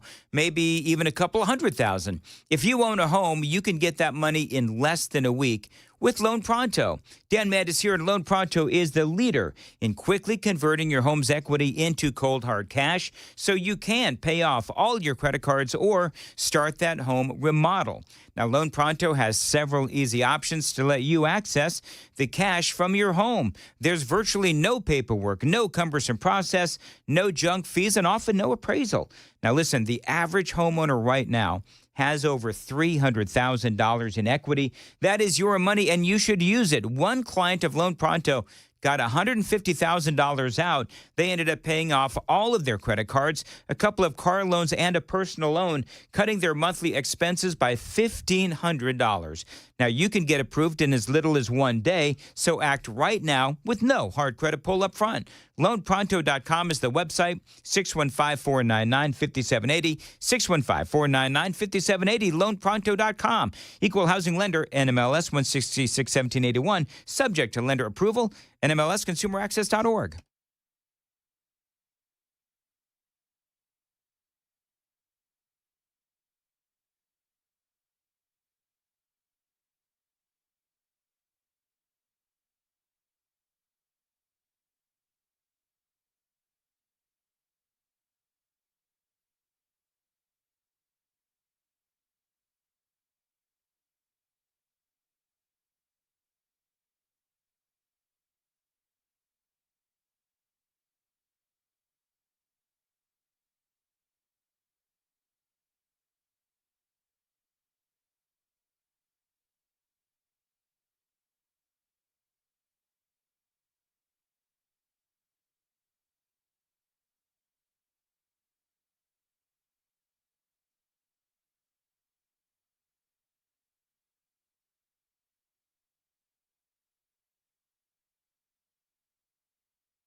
.626 Nashville's Morning News on Super Talk 99.7. You know, for me, my backyard is indeed my oasis.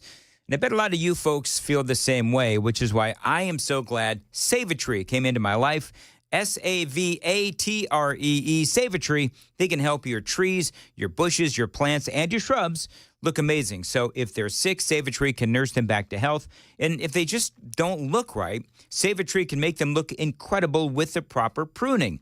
Now, Savatree came over to my house. I told them my issues with my plants and my shrubs. I had a lot of issues, by the way. They gave me some great suggestions on how to fix my crepe myrtles and, yes, my shrubs as well. These folks at Savatree, they're actual arborists who can do wonders for your front and your backyard. They can make your lawn look amazing and weed-free. They can also treat yellow leaves and diseased shrubs as well, and they can help you bring those trees back to life. See how beautiful your yard can be. Set up your own evaluation, just like I did, at savatree.com. Spelling is important, Savatree, savatree.com. You can also simply dial pound 250 on your smart device and say the keyword Savatree. That's pound 250, keyword Savatree.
.629, Nashville's Morning News on Super Talk 89.7 WTN.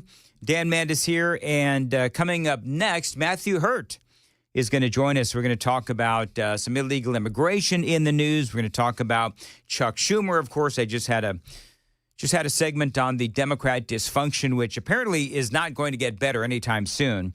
And also go to a YouTube, if you would, like and subscribe to our YouTube channel and watch us every single morning on Super Talk 89.7. You can take the Daily Dan poll as well. Today's poll, Donald Trump says that Tesla vandals should be treated the same as these illegal alien gangbangers that we're shipping off to El Salvador. Do you agree? Yes or no? KGB, what are people saying? 78% say yes to the 22% no. Okay, very good. Thank you. 6:30, Nashville's Morning News. News with Joan Jones is right now on WTN.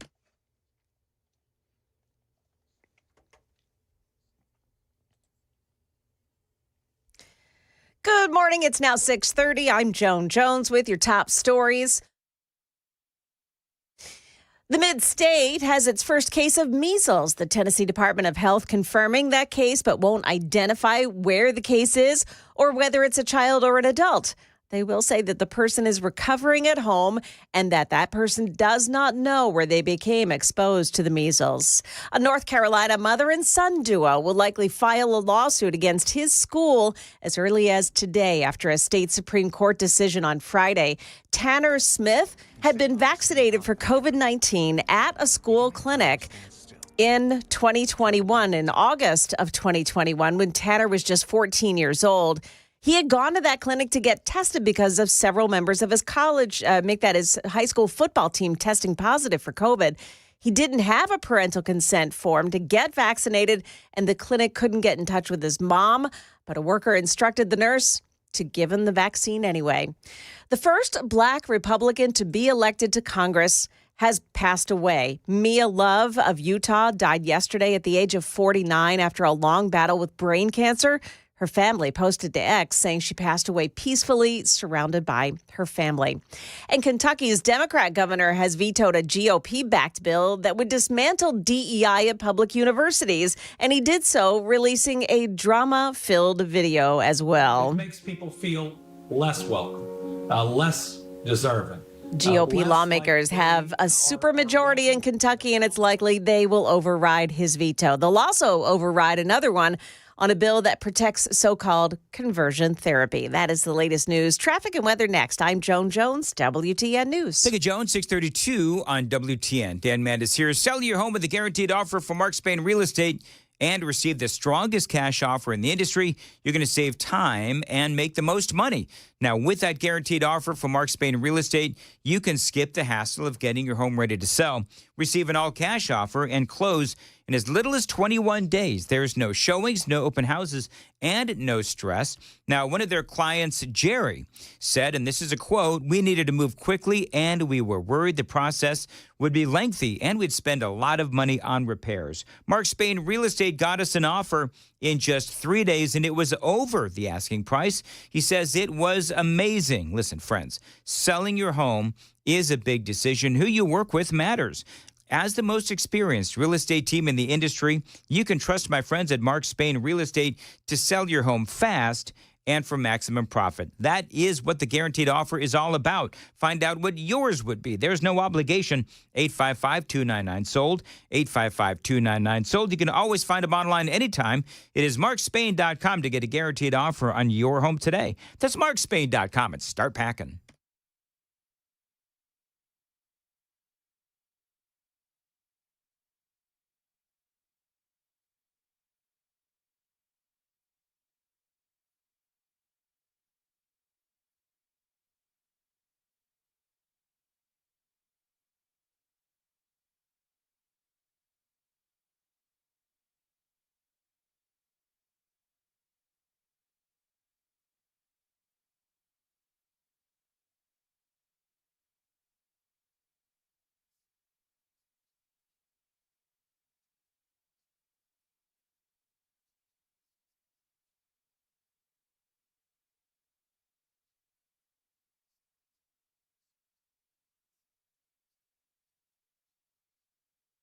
Hey, everybody, it's Dan Mandis. Can you take the power of your home internet almost anywhere?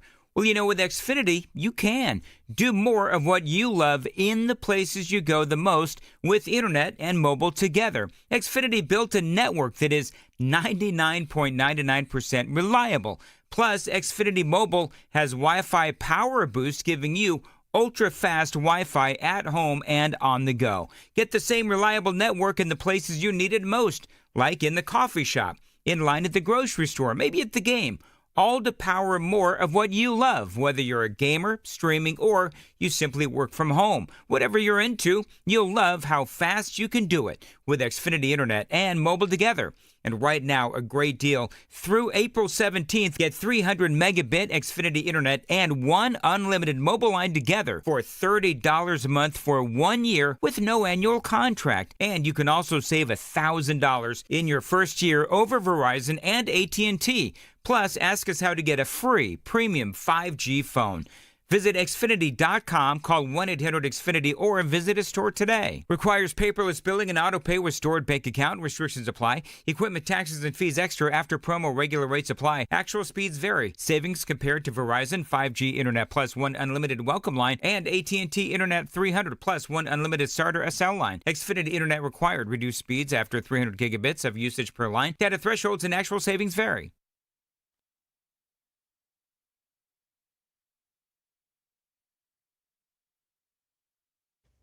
Got an accident on 40 in the westbound lanes. This is a crash blocking off the right shoulder at Donaldson Pike. And then 24, the westbound lanes right at Church Street, exit 81. There's an accident reported in that area as well. Traffic every 10 minutes every morning on Super Talk 99.7 WTN.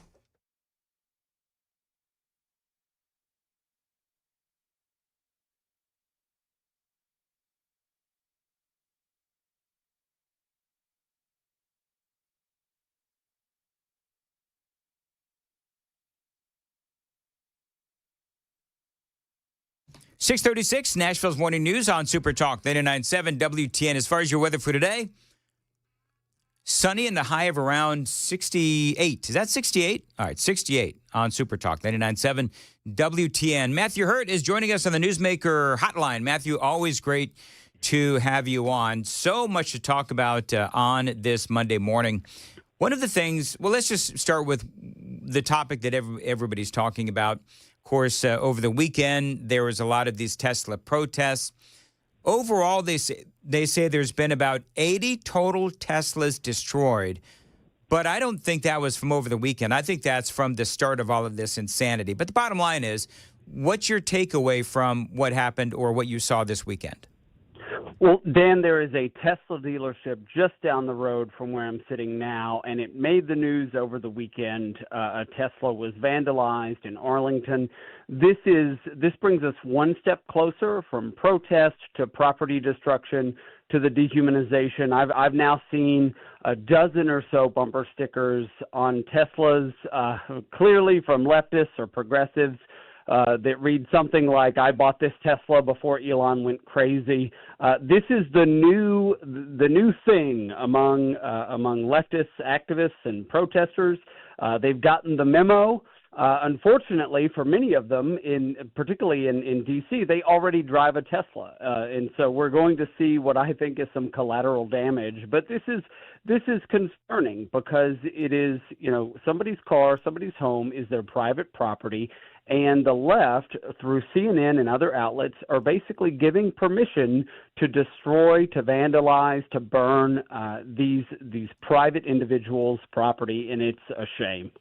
Do you think, Matthew, that the rank-and-file Democrats, the ones that are not activists, they go out, they work every day, they're trying to make a living, they're trying to, pay off their mortgage, make the rent, all that stuff, do you think that they agree with all of this insanity of destroying Teslas?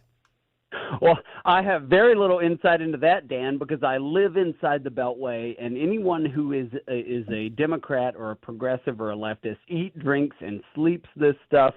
I suspect, though, the people in your market in the Nashville area, if they're Democrats, they may comment on a Facebook post or say something on social media. I don't think for most rank-and-file Democrats outside the Beltway, this would turn into activism or vandalism against somebody's vehicle. My problem is the Democrats that listen to me, they're very hate-filled, at least the ones that communicate with us. But all right, so I'll play along. Super text line is open, 615-737-9986. If you're a Democrat, or maybe you're a moderate, maybe you're an independent, whatever. But if you're on the either center or the left-hand side of things, then do you stand by what the Democrats are doing, what the Democrat Party is encouraging, and what we're actually seeing as far as Elon Musk goes and these Teslas? So if you're a hate listener, whatever, I want to know your opinion. Matthew, let me ask you, as far as there was a poll over the weekend, and I know you saw it. If not, I'm shocked that you didn't. But there was a poll, and Democrats were actually asked, who do you want the front runner to be in 2028? Kamala Harris was up top by, I think, 38%. Pete Buttigieg was way far behind. He was down in the single digits. Are you surprised? This is very interesting. Most people who would be polled are quote-unquote average Americans. And the problem that we see here is what's called recency bias. So if you ask anyone on the street, name the last couple of presidents or name somebody in Congress, they're going to name somebody that they've heard in the news recently. And so since Kamala Harris was the standard bearer for the Democrats in the last election, it is no surprise that she got such a high percentage. We are cycles and cycles, essentially a generation of news cycles away from the next presidential election, and I am certain those names will change and move and fluctuate over the next 3 or 4 years. Do you think Pete Buttigieg is overall, just what we've seen of both, do you think Pete Buttigieg is a better candidate overall than Kamala Harris? He might be, but he moved from Indiana to Michigan. It's very likely he's in that Senate race, or he's going to run for Senate in Michigan. So it's a man without a state, and really the Democratic Party is going to look inward, and hopefully one of the things they produce is merit-based promotion or support. However, I don't think that Pete Buttigieg and other people who look like him will make the top of the ticket in 2028 or for the foreseeable future. All right. So one more question on the Tesla thing, then I'm going to move on. But a lot of people are saying, well, these protesters, they're paid for by George Soros. They're paid for protesters, rent a protester, all that kind of stuff. Do you believe that these are paid protesters? Do you believe that maybe the ranks are being filled out by paid protesters? What do you think? So the activists who've showed up at the Tesla dealership in Arlington are representative of an organization. I'm not sure where that money comes from, but what happens when you organize a protest is you do get onlookers and other interested parties who show up and be part of the action. As somebody who's done this on the right for 15 years, started in the Tea Party days, nobody cut me a check to show up to the Legislative Plaza in Nashville to protest during the Tea Party days.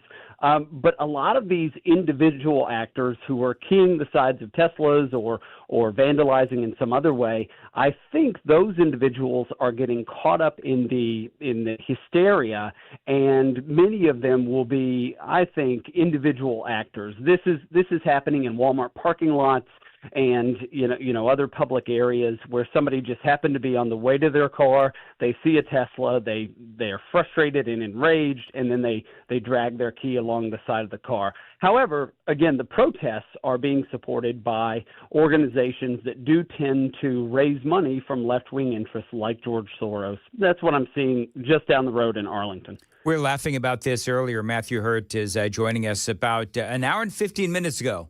We're laughing about the fact that within the Democrat ranks, a very well-known Democrat is actually proving herself to be an election denier. Rosie O'Donnell, of course, you know that she has moved to Ireland. This is what she said on a local Irish television show. Listen. I question why the first time in American history a president has won every swing state and is also best friends, and his largest donor was a man who owns and runs the internet.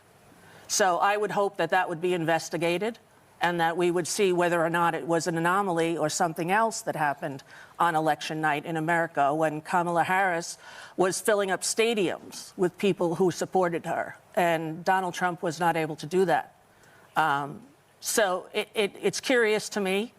And as an American and a believer in democracy, I would hope that we would be able to look at all of the reasons why this happened in our country. All right, so Rosie O'Donnell, and I mean, it sounds like she's an election denier. She also sounds like she's completely clueless as to what happened in 2024. Well, Rosie O'Donnell is not in a league of her own in this instance. She joins the ranks of election deniers like Hillary Clinton and many other Democrats who just can't fathom that someone outside of New York City or Washington, D.C. would vote for Donald Trump. This reminds me of the Kamala Harris rally on the Eclipse outside the White House just days before the election when 70,000 people came from a city where 94% of people voted for Kamala. So this is inside the bubble in Lower Manhattan, in New York, in San Francisco. Those kinds of individuals have not gotten out into flyover states or real America, as we call it, and they're completely out of touch with the average American voter. All right, so real quick, and this is my favorite story of the day, where you know as well as I do who Jamal Bowman is, and he said this about we got to check traffic real quick. Going to check traffic, and then we're going to go to this Jamal Bowman cut. He said the wrong thing at the wrong time about the wrong person, and now the right thing is going to happen, and we're going to talk about that straight ahead. Time to check the roads on WTN.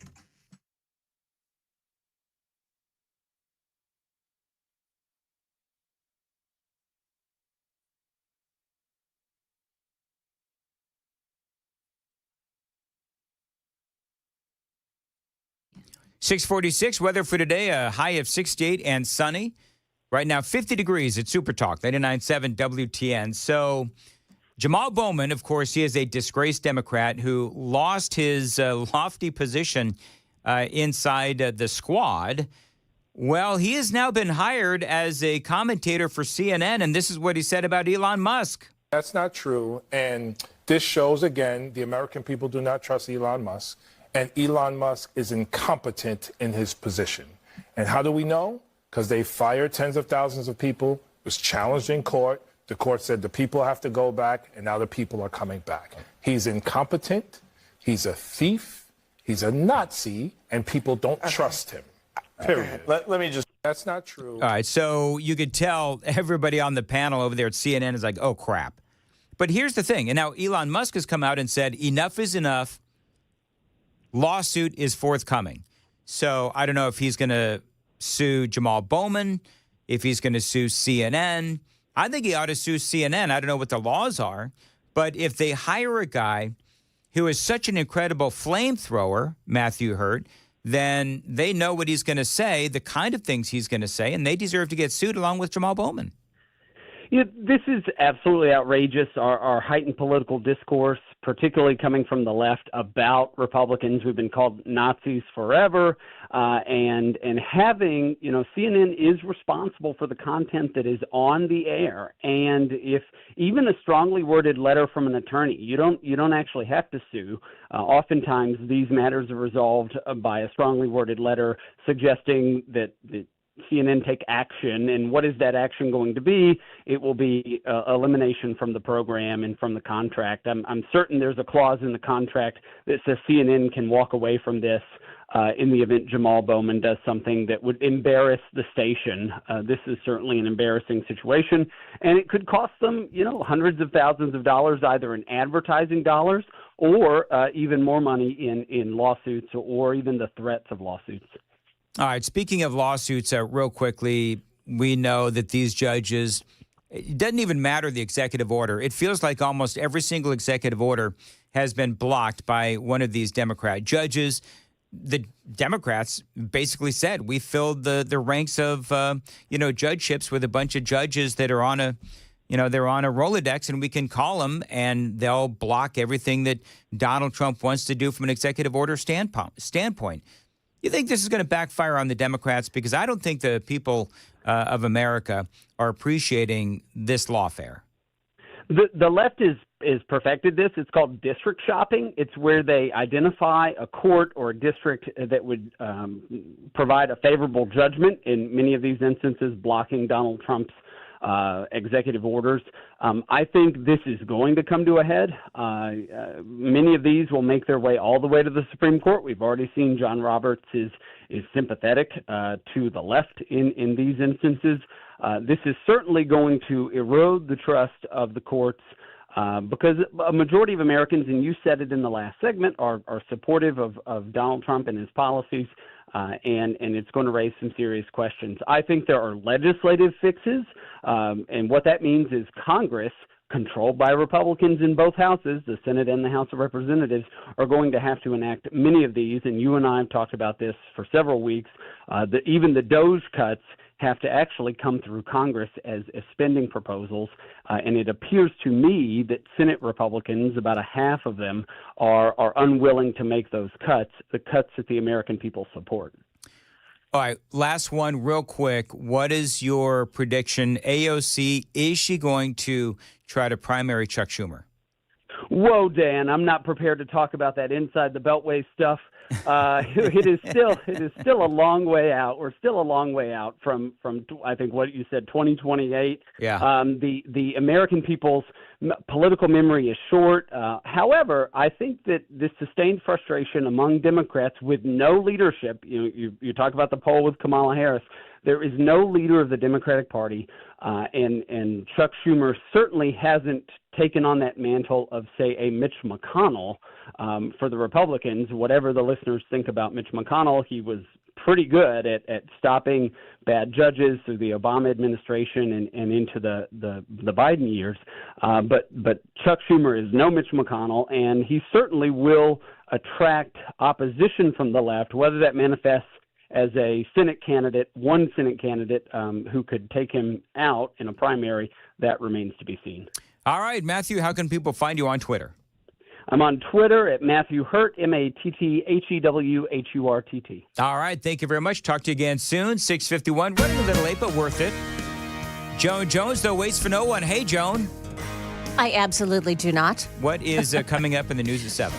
Tennessee State Legislature is tackling a bill. It's a controversial one regarding schools this week. Also, Venezuela wants their gangbangers back. Those you know stories. Why that is, right? What's that? You know why that is, right? That they want the gangbangers back? Yeah, you know why that is, right? No, tell me. I'll tell you after the news at 7. Sounds good. All right. Coming up here at 7 o'clock on Super Talk 99.7 WTN. Why does Venezuela want those gangbangers back? I'm going to tell you right now. You know I feel why like that it's is? the money trail. Nope. No? It's because they want to send them right back to America. Oh. If they can figure out a way, because in El Salvador, they cannot get out of that prison. Right. That place is incredible. So if they can, get them back to Venezuela, then they can figure out a way to get them back into America.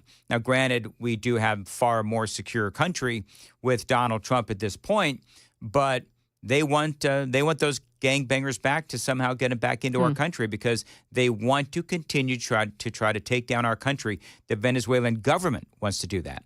Anyway, 6:52, Nashville's Morning News on Super Talk 99.7. Zero Res. Listen, spring cleaning time, and Zero Res is offering a great way to get your carpets clean and save you money. Now, I've been using these folks for years because they don't use harsh chemicals and soaps, just powered water, and that means pure safety for your family and your pets. So think about the last few months of snow and all of that rain. We got a lot last night. As a matter of fact, so you've got all of that dirt, the grime, the mud, the bacteria that has all been tracked into your home. You need a carpet cleaning company that can safely get your carpets clean. Now, not only does Zero Res have the highest approval rating possible from the Carpet and Rug Institute, Zero Res is rated the #1 cleaning system in the nation by an independent testing laboratory. When they clean, there is nothing left behind. They've got great reviews on both Google and Facebook and from the Mandis household as well. I've been a customer for years. They've got a great deal going on now for the month of March. 2 rooms of carpets cleaned for just $109. 25% off of area rugs as well. 2 rooms of carpets cleaned for $109, 25% off of area rugs. Restrictions may apply. Call them 615-535-9376, 615-535-9376. Book online, ZeroResNashville.com.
6:58, Nashville's Morning News on Super Talk 99.7 WTN. Headline, Tom Homan said over the weekend that Donald Trump will not defy the judge's order on Venezuelan deportations.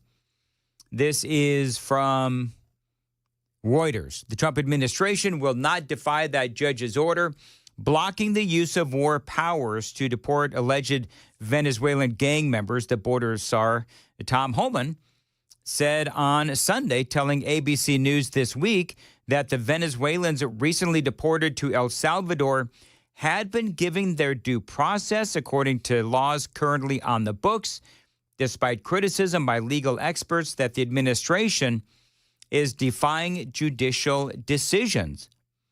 See, that's what the left and the media is trying to say, is that Donald Trump is defying the judge and we're in a constitutional crisis and all of these other things. Listen, coming up after the news at 7, I've got a deep dive into the whole situation with the Venezuelans, with Tom Homan, the battle with Boasberg, and all of that. It is all coming up on Nashville's Morning News on Super Talk 99.7 WTN. You want to stay close for that. Also, drunk college kids in Florida. I've got some great audio.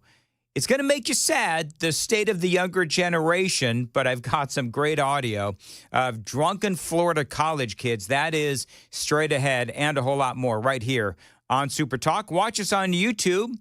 You can stream us anywhere. You can watch us on YouTube, Facebook, X as well. Also on our website, 997WTN.com. Like and subscribe to the channel, especially on YouTube. Got a lot more straight ahead on Super Talk 99.7 WTN.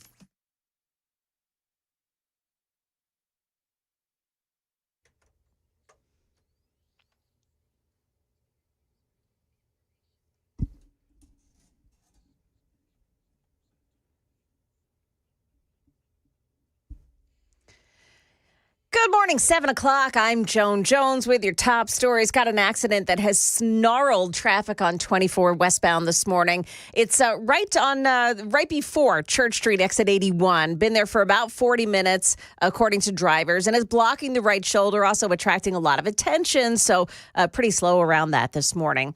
It's a big week for the state legislature and the bill that allows school districts to turn away children in the country illegally. Now, that bill will be debated on and then voted on in the Senate Finance Committee tomorrow. Senator Bo Watson telling Channel 4. Spirited debate with some of my colleagues on Tuesday, and I expect the public to be engaged in it, and that is the democratic process. Now, after the vote tomorrow in the Senate, the bill moves to the House Education Committee on Wednesday. A barricade situation in Murfreesboro ended yesterday with the death of a man.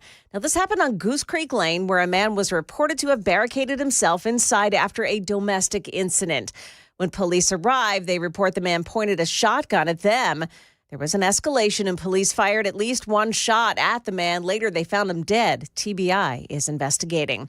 Demolition is now underway at Belmead Plaza as crews bring down the old Kroger grocery store there to make room for an entire new community. It's going to be called the Belmead Village. The company does plan on turning it into a massive mixed-use development that will feature around hundreds of condos, apartments, and green space, and even some hotel rooms over there. There's no word yet on when this will all be done. Channel 4's Alexandria Adams. Human remains found in a state park have now been identified as belonging to a Tracy City man who had been missing for more than a month. 31-year-old Tyler Curtis was last seen at his home February 21st. Police say Curtis had a medical condition and he had not taken his medication. Foul play is not suspected in his death. Venezuela has had a serious change of heart. Now it wants all those Tren de Aragua gang members back home. President Trump sent them to another country when Venezuela initially refused to take them back. Those migrants now in a notorious prison in El Salvador. Venezuela's government saying, "We will not rest until we achieve the return of all those in need and rescue our brothers kidnapped in El Salvador." Those planes landed in El Salvador despite federal judge Boasberg ordering them to turn around. The judge warning there will be consequences if he finds the Trump administration violated his order.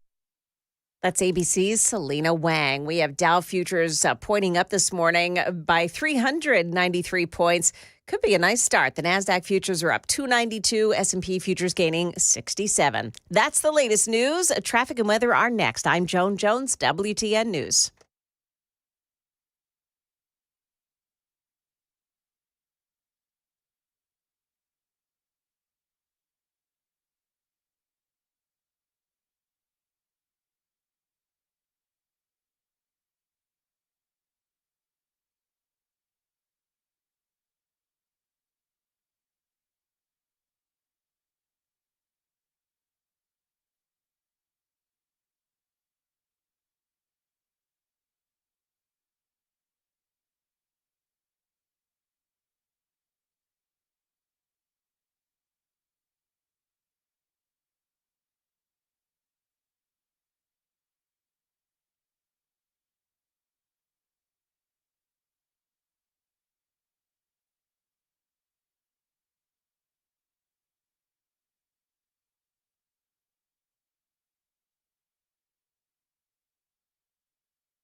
Looks like there is a problem on 24 westbound right before Church Street, exit 81, a crash that blocks off the right shoulder. Otherwise, it's just normal volume delays heading into Nashville on 24 this morning. 40 looks a little jammed up this morning, approaching Nashville as well, right around the Stewart's Ferry Pike exit. And 65, just normal delays there too, heading in. Traffic every 10 minutes every morning on Super Talk 99.7 WTN.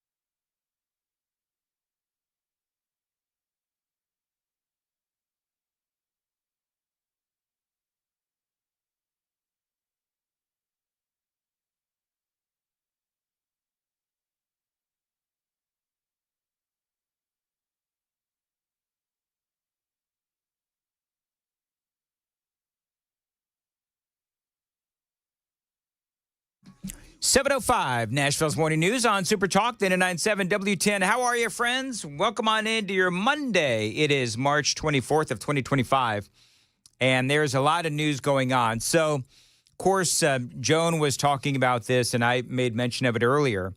The reason why Venezuela wants their gangbangers back is because they want to, at some point, get these people back into America.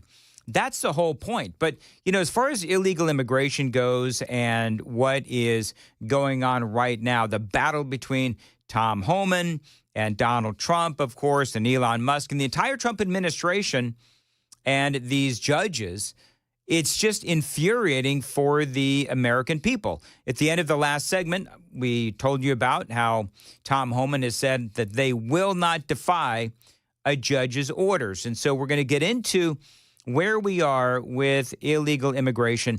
There is no doubt that Trump's battle with illegal immigration, it is clearly a win. You know, we can talk about the economy and how the economy is a little shaky. People are very nervous about the tariffs, so on and so forth. There have been two big conversations and discussions as to why Donald Trump was elected. There was the economy, but yes, there was illegal immigration as well. I love what Tom Homan posted over the weekend. It's a big picture of Ilhan Omar. Did you see this? With a question. Remember, America, Ilhan Omar married her brother, which constitutes immigration fraud. Call it, America, deport or keep.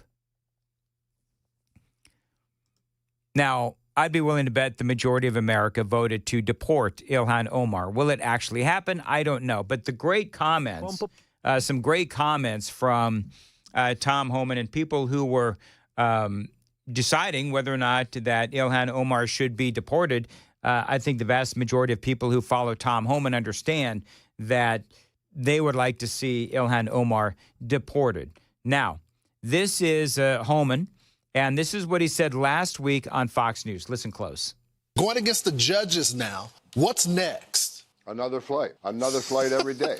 Teams are going to be out there every day. Every day, the men and women of ICE are going to be in the neighborhoods of this nation arresting criminal, illegal alien, public safety threats, and national security threats. Lawrence, you're not going to stop us. We made a promise to the American people. The President Trump has made a promise to the American people. We're going to make this country safe again. Now, in the news, and I mentioned some of this earlier, in the news over the last several weeks have been these drunk illegal aliens getting behind the wheel of 18-wheelers and killing folks. I've told you about a couple of those instances. Here's another one. 3 illegal aliens have been arrested. One of them was driving drunk and crashed into a parked car and killed an innocent man. I was also telling you about what's going on in Massachusetts, where the accusation is from CBS News that you've got all of these illegal aliens that are doing reprehensible things, and they're being released on little to no bail. And so you're talking about rapists, you're talking about child rapists, you're talking about robbery and all of these other horrendous things. And the sanctuary city that is Boston, the sanctuary state that is Massachusetts, they're letting these people out at astronomically low bail. And so they can get out and do it again. CBS confirmed the story. Then Bill Malusian from Fox did a deeper dive, and that is exactly what's happening. In Georgia, another illegal alien was charged with capital murder for killing a 52-year-old mother of 5. Guy snuck in during the Biden administration.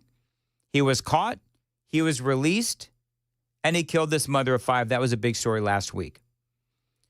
And so sadly, these stories, they never seem to end. I wake up every morning loving my job because I work for the greatest president in the history of my life, and we're going to make this country safe again. I'm proud to be a part of this administration. We're not stopping. I don't care what the judges think. I don't care what the left thinks. We're coming. Well, I love it, obviously. And the controversy over those deportations, they do continue this morning. Rand Paul was on with Margaret Brennan, and they were talking about all of this and these Venezuelan gang members. And for Rand Paul, and I like this about Rand Paul, he can see both sides of the equation. He can see both sides of the argument. In regard to these individuals who were rejected by El Salvador, one for gender, one because they weren't Venezuelan at all. Does any of this concern you, along with claims from their family members that many of these people weren't gang members? So I haven't seen the complaints about those that were rejected by El Salvador. But I was actually up at 1 o'clock in the morning this morning laughing at that comment by Margaret Brennan.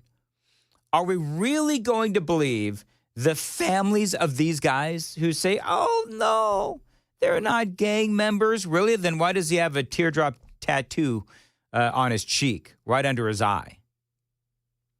Our law enforcement say that, yes, they are gangbangers. Sorry, but they came here illegally and they committed crimes other than coming into our country illegally. And out they go. So the question from Margaret Brennan, does this concern you at all? No, it really doesn't. Now, that being said, yes, these illegal aliens, even though they are here illegally, and this is what Rand Paul says, and this is what I've said as well, they are guaranteed protections through the Constitution. They are allowed due process under the Constitution. But at the same time, Trump also has the authority to say, see ya, under that Alien Invasion Act. Rand Paul, as always, did have some great perspective. You know, there are some big legal questions here. On the one hand, the Bill of Rights applies to everyone, to persons. The Bill of Rights doesn't specifically designate citizens. It's really anyone in the United States the Bill of Rights applies to. On the other hand, the Alien and Enemies Act simply says you really don't get much process. The president can simply declare that you are somehow a problem for foreign policy and opposed to our foreign policy, and you can be deported. So really, ultimately, this goes to the court, and then the court's going to have to decide, are they going to declare unconstitutional a law that's been around for a couple hundred years, or are they going to defer to Congress? Right. I mean, clearly, we have a national security issue here, and there's some very bad people that Venezuela has sent into our country. Remember my whole segments on weaponized migration, where you've got Venezuela acting as a proxy for China and Russia and Iran, America's enemies, where they are working through Venezuela to send bad guys into our country to try to destabilize our country. If you missed that podcast, you can find it at 997WTN.com. It's a whole thing. And so I would love for Donald Trump to defend all of this in court. And I think that Donald Trump wants that as well, because this entire administration has been nothing, as you know, we talked about this, nothing but judges blocking his every move. It is so infuriating. And so the question is, are we a nation that is run not by an elected president and elected Congress, but by appointed judges? And that is the whole point. Because the American people, they spoke loud and clear, and they want these bad guys removed. You know it. I know it. Rand Paul certainly knows it. My guess is they'll uphold the Alien and Enemies Act. It's not necessarily my position, but I think the court will uphold it. So it's at least debatable on both sides who's right or who's wrong here. And I think it's not correct for Democrats to simply say, oh, it's constitutional chaos. There's no leg to stand on. There actually is legal authority on the one hand that's been around for over 200 years. There's absolute legal authority. And see, that's what the mainstream media and the Democrats and a lot of the Trump haters will say. The Trump haters will say, well, you know, he's way over his skis and he doesn't have any constitutional authority and all of this kind of stuff. It's actually a legit argument. That is why Donald Trump wants to defend this in court. He wants to defend this in court because he believes that he is right. And he does know that, yes, we have bad hombres that are being sent into this country by Venezuela, courtesy of Russia and China, Iran, probably North Korea's in there as well, America's enemies. And so I hope that this does go to the Supreme Court. Amy Coney Barrett makes me extremely nervous. I'm just going to tell you, but we'll have to see ultimately how this whole thing plays out. But Rand Paul wasn't done. He's got Margaret Brennan. She's asking him all kinds of questions. He's not done because he understands that there are some very legit issues in nature, constitutional in nature. Now, are we in some sort of a constitutional crisis?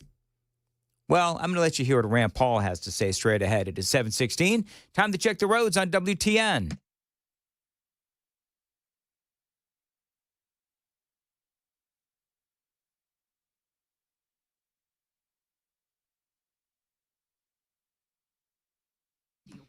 $7:16 on Nashville's Morning News. As far as your weather for today, a high of 68 and sunny.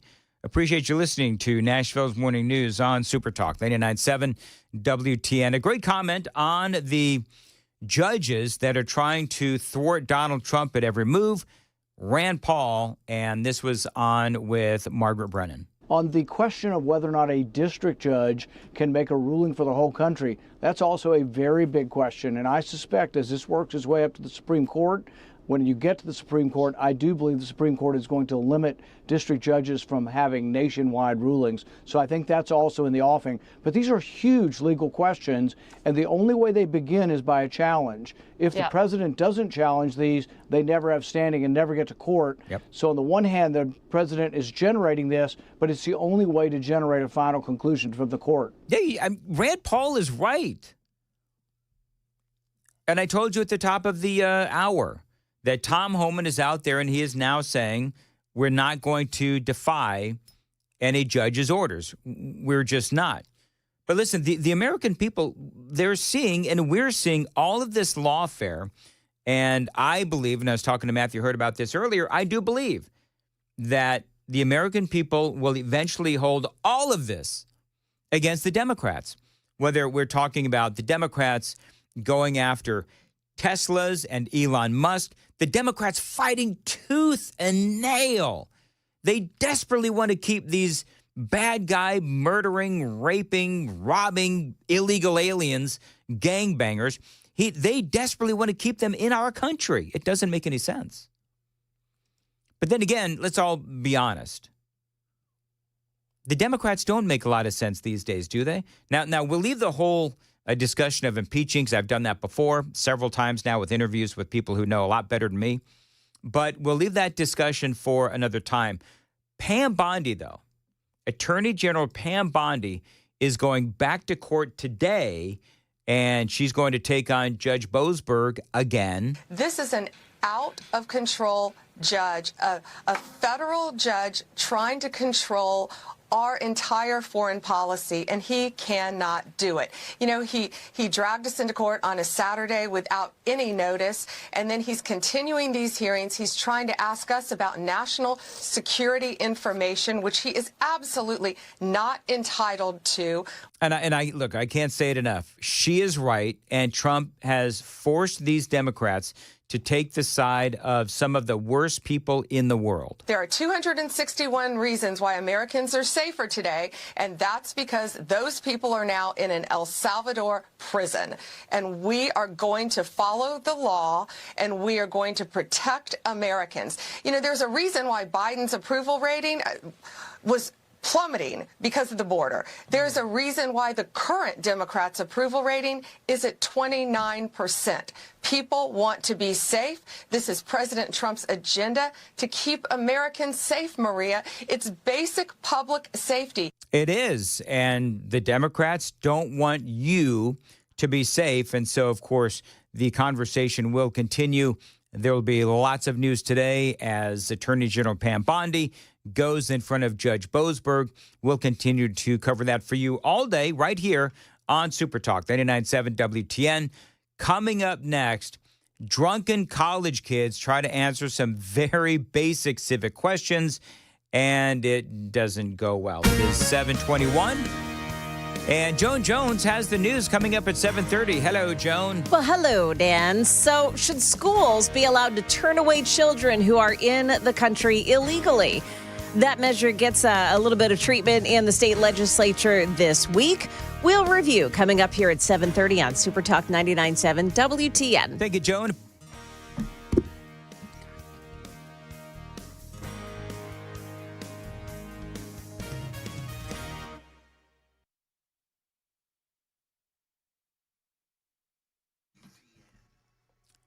My turn now? Okay, 7:21, Nashville's Morning News on Super Talk 99.7. Dan Mendes here.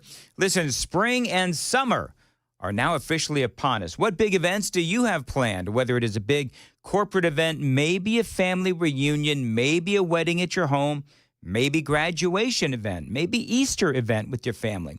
My friends at Nashville Tent and Awning, they can help you with an incredible enclosure that can be installed anywhere on your property, maybe even out at a park, whatever it is. Wherever you want to put these enclosures, you can with Nashville Tent and Awning. Now, they've been around since 1884. These folks are a Nashville institution, and they've worked with the likes of the Titans, Vanderbilt, and the Grand Ole Opry. They're one of the top companies in Nashville, so I want you to think about your backyard.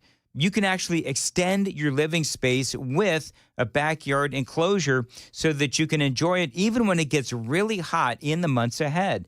If you've got an event for work coming up, they can help you there as well with a tent or enclosure. Companies do it all the time. Again, what are the companies I just mentioned? Some of the biggest and the best in Nashville. Grand Ole Opry, of course, the Titans, Vanderbilt University, to name just a few. Get some visuals online at their website, ntaco.com, NTACO. I like to say NTACO. NTACO.com. Or you can call them 615-329-3701. Tell them Dan Mandis told you to reach out. Solid craftsmanship and built to last since 1884. Nashville, Tent and Awning.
$724, Dan Mandis here. You know, when I first started thinking about lens replacement to treat my cataracts, I got to tell you, friends, and you know this because you heard me talk about it, I was nervous. I had all kinds of concerns running through my head. Was it painful? How long is the downtime? I'd also heard a lot of myths like, you know, you're still going to need glasses or the results aren't permanent. But during my consultation with Dr. Horn at Vision for Life, he took the time to answer all my questions and he addressed the common myths. He explained that it is a quick 5-minute procedure.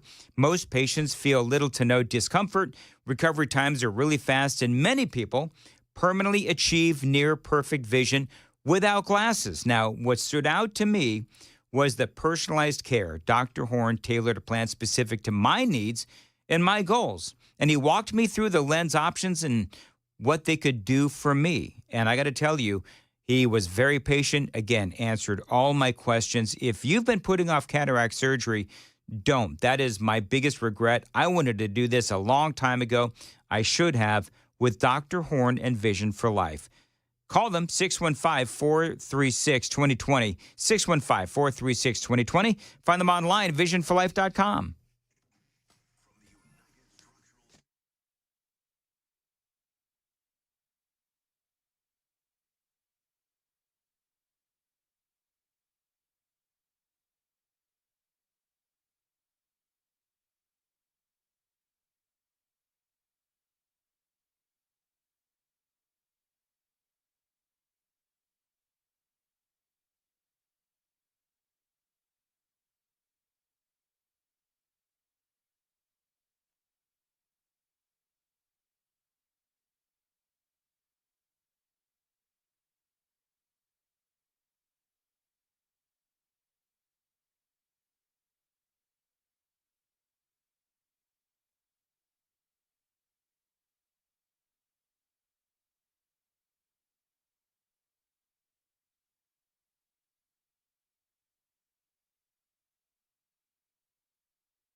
727, Nashville's Morning News on Super Talk, 99.7 WTN.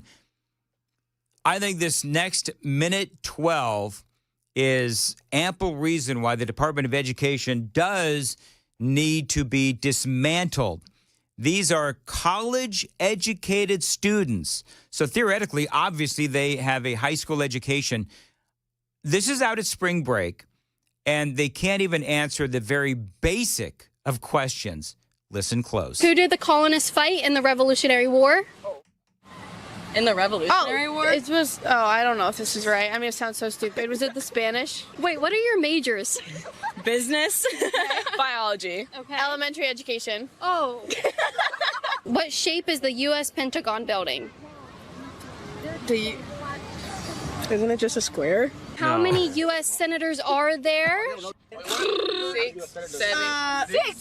6, 7. How many amendments are in the Bill of Rights? There's a lot. I know 17. Who won the Civil War? Shoot, it's East or West, right? Oh my God. The Civil War, so it's the civilians versus whoever was in power. How many justices are on the Supreme Court? Justices. So like when you say that, like you mean like the FBI? Who was on the $100 bill? Oh, I know that. Abraham Lincoln? No. Abraham Lincoln? Come on, bro. That's the First Amendment. What's the second? Right to vote? Name 3 states that border Canada. We'll just do one per person. Asia. I didn't know Canada had a border. I mean, Did he just say Asia? he did say Asia. He did. We're lost. It's over.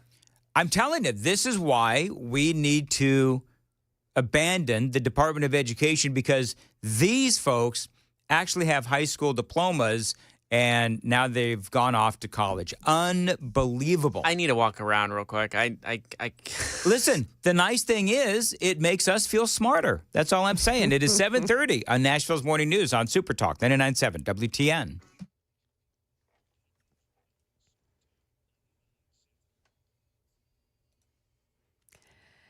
Good morning. It's now 7:30. I'm Joan Jones with your top stories. There was a crash this morning, 65 in the southbound side before Louisville Highway, exit 31W. The left lane remains blocked off by that. In the news this morning, should schools be allowed to turn away kids who are in the country illegally? Well, a bill that would give schools that option will be voted on this week in the state legislature, and the legislature is once again expecting protesters to disrupt the proceedings.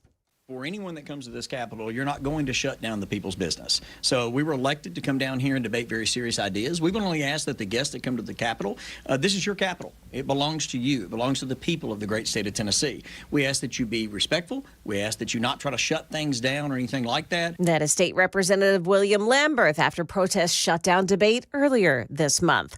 President Trump has apparently had enough of all those lawsuits designed to stall or even stop his agenda. President Trump directing Attorney General Pam Bondi to punish law firms engaging in frivolous, unreasonable, and vexatious litigation against the United States, vowing to use the full power of the Justice Department, including imposing sanctions and revoking security clearances. The White House memo saying lawyers and law firms that engage in actions that violate the laws of the United States or rules governing attorney conduct must be efficiently and effectively held accountable. That's ABC's Selena Wang. A former Vanderbilt nurse convicted of giving a fatal dose of the wrong medicine to a patient will not be getting her license back. We're talking about Redonda Vaught. Her case gained national attention after she was put on trial and convicted of criminal negligent homicide. She didn't serve any prison time, but part of her sentencing was that her nursing license was taken away. Now, 3 years later, she's asked the Tennessee Court of Appeals to reinstate that license, and they ordered it will stay revoked. Channel 4's Lydia Fielder there, the family of the patient who died, said they forgave Vaught, and they never believed she gave the wrong medicine on purpose. That is the latest news. We've got traffic and weather next. I'm Joan Jones, WTN News. Hey, buddy, Dan Mandis here, and it is spring rebate madness time at Busy Bee Plumbing, Heating, and Cooling. Listen to these rebates. They are really trying to save you money here in the month of March. A mini split 17 SEER or a heat pump 17 SEER, an $800 rebate. Heat pumps 15 and 16 SEER, that is a $500 rebate. Duct sealing or repair, $300 rebate. So many ways to save with Busy Bee Plumbing, Heating, and Cooling. So join the Beehive Club today. You're also going to get a $50 rebate on your spring and fall tune-up, and that means that you've already saved enough money to pay for the Beehive membership for the year. They'll even file the rebates so you don't have to. There's a ton of other benefits as well when you join the Beehive Club. Check them all out at their website, busybeehvac.com. I've been a Beehive member for years. Check them out at Busy Bee Plumbing, Heating, and Cooling, 615-775-7833, 615-775-7833, busybeehvac.com.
$7:35, Nashville's Morning News on Super Talk 99.7. Listen, friends, that pre-summer stress is starting to kick in. How confident are you that you're ready to slide into that bathing suit? Now, if you need help, like so many of us do, by the way, check out my friends at Contours of Cool Springs.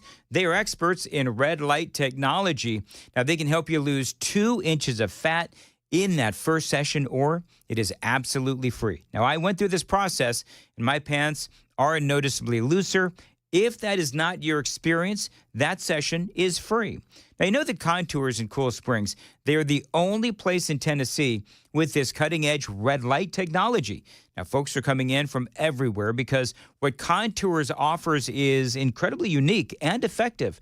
See how it works at their website, contoursllc.com. Right now, by the way, Contours is offering you a $99 belly buster special to the first 10 callers right now. Now, that is normally a $600 value. First 10 callers right now, you're going to get it for $99. You are literally saving $500. 615-236-9960. Check them out online, contoursllc.com, and get ready for summer. contoursllc.com. That phone number one more time, 615-236-9960.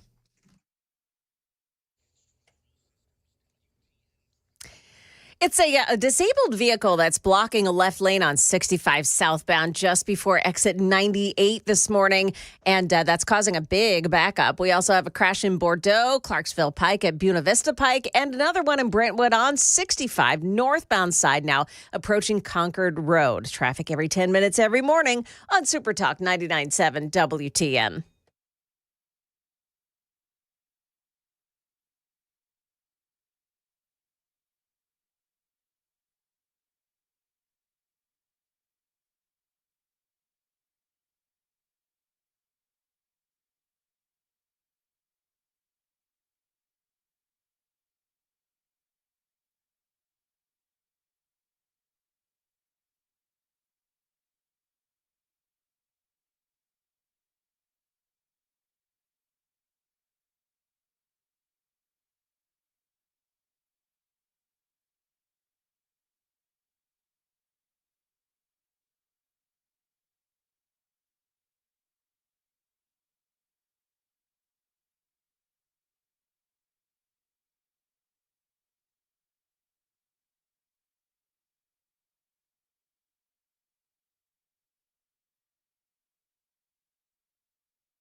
737 Nashville's Morning News on Super Talk 99.7 WTN. Good morning to your friends. Watch us on YouTube, won't you? Also, Facebook, 997WTN.com. You can find us on X. And if you watch us on YouTube, be sure and like and subscribe. We do have the Daily Dan poll, and Donald Trump said something I thought was really interesting, and I thought it was a great poll question. Basically, the president believes that vandals that are going after Tesla should be treated the same as the Venezuelan gangbangers. This is exactly what the president said. The president is also claiming these alleged gang members are terrorists in the same category as people vandalizing Tesla property nationwide. The people that finance it are, in my opinion, in just as big a trouble as the people that are setting the match and setting the fires. If Tesla vandals are arrested, the president suggests they could serve time in the prisons of El Salvador, which have become so recently famous for such lovely conditions. They could get 20 years in jail, and they'll get it. I'll tell you, there's going to be no leniency, and there'll be no pardons. All right, so the Daily Dan poll, watch us on YouTube, like and subscribe, and take the poll. Should the Tesla vandals be treated the same as the Venezuelan gang members? So, KGB, what do the numbers show? 77% to yes to 23% no. So it's very consistent. It's been consistent the entire time. So vast majority of folks do want to see the Tesla vandals treated the exact same as the Venezuelan gangbangers. All right, thank you very much. It is 7:39, Nashville's Morning News on Super Talk, 99.7 WTN. Elon, he has his problems. Liberals are furious at Elon, so they are burning Teslas. Have you seen this? All sorts of demonstrations. Burning Teslas? I tell you, those two astronauts who were up in space for 9 months and just got back, they must be like, wait, the liberals hate Tesla now? It's like... like drag queens attacking wigs. I know, listen, Bill Maher is right. By the way, did you know that Bill Maher is going to see President Trump? What? That's right. He announced that on, I don't know what that show is that he does where he's like smoking cigars and drinking. Yeah. But he talks about how he's going to go see President Trump. Huh. And they're going to, and he said that he respects the office. And he respects the fact that Donald Trump won twice. And he is going to, unlike Zelensky, Bill Maher's going to wear a suit. You know, you can respect Maher a little bit. You know, he may be a liberal, but he's good at calling balls and strikes. I think President Trump is really good at offering the big tent view. You have a view that may be against mine? Come on in, you know? He's very good at that. Well, that's how he won the election. One of the reasons why he won the election is he invited a whole bunch of folks to come into the tent with us. Yep. And I think that's why he did so well. Now, not doing well, Tesla dealerships across the country, including here in Tennessee, where this was, I believe, out in Franklin.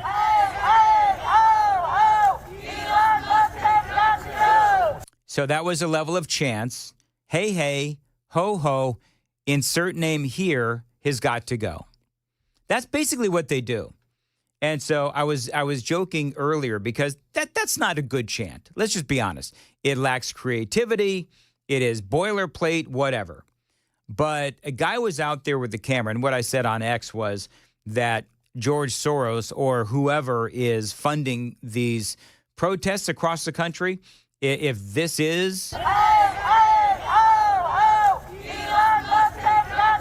If that's a level of chance, then Soros needs his money back. But a guy was out there with a camera, and this was, I believe, in Franklin.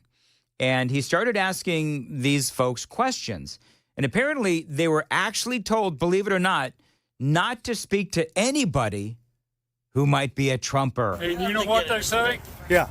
What do they say? They say you cannot talk to anybody that is a Trumper. Now, you can't talk to anybody who you suspect might be a Trumper.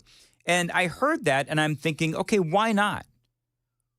What is it that you're afraid of? The other thing that I noticed is that a lot of these people, I mean, I'm not disparaging, but I think that Soros took out an ad in the AARP magazine because these folks that were out there, number one, they were very old. Number two, Joe, did you see the video? Of these hey ho ho Elon Musk has got to go. No, people? I didn't see them. So the local ones, you mean? Yeah. Yeah. No. Can I just say, how hard is it to go down to some sort of a store, stationery store, and get an appropriate size of a sign? Yeah.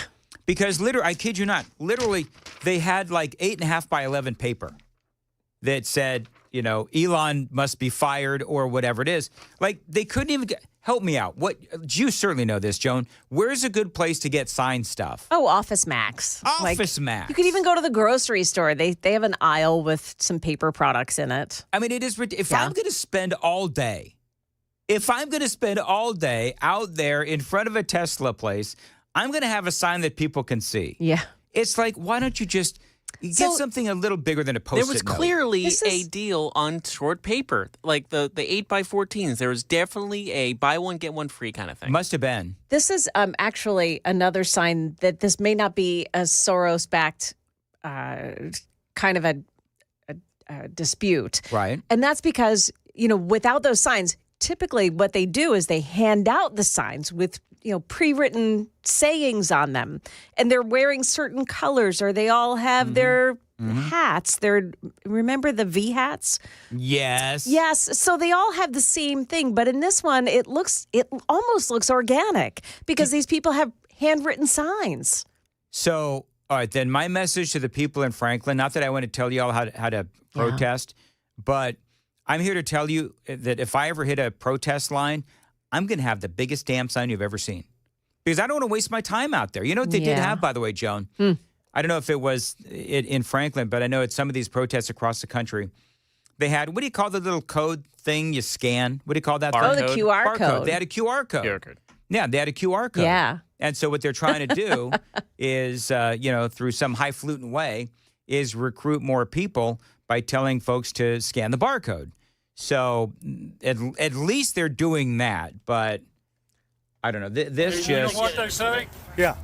What do they say? They say you cannot talk to anybody that is a Trumper. You can't talk to anybody who's a Trumper. That's crazy. I want to know why.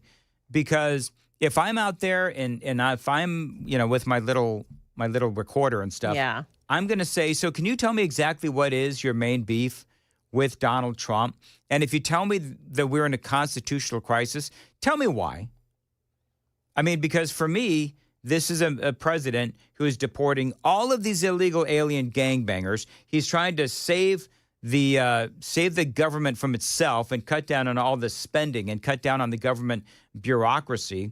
And both of these are incredibly noble and incredibly necessary causes. Quiet, shut your mouth. We're just going to... That's all. That's fine. Shut up. We didn't bother you. I don't have to shut up. I can ask you guys questions. I'm being polite. You guys actually approach me with foul language, tell me to shut up. I mean, it's just doesn't mean we do. Just kind of like, you know, you guys are all the same. You guys. How many Republicans were arrested this Pretty week much. for I mean, you guys are rude. You call names. All the same. Pretty much. So there you go. They're calling this guy a rapist and a racist. Yeah. It gets so tiring having to find all the things that we call each other. Well, not that we call each other, but that the left calls Republicans. Yeah. And racist is always among them.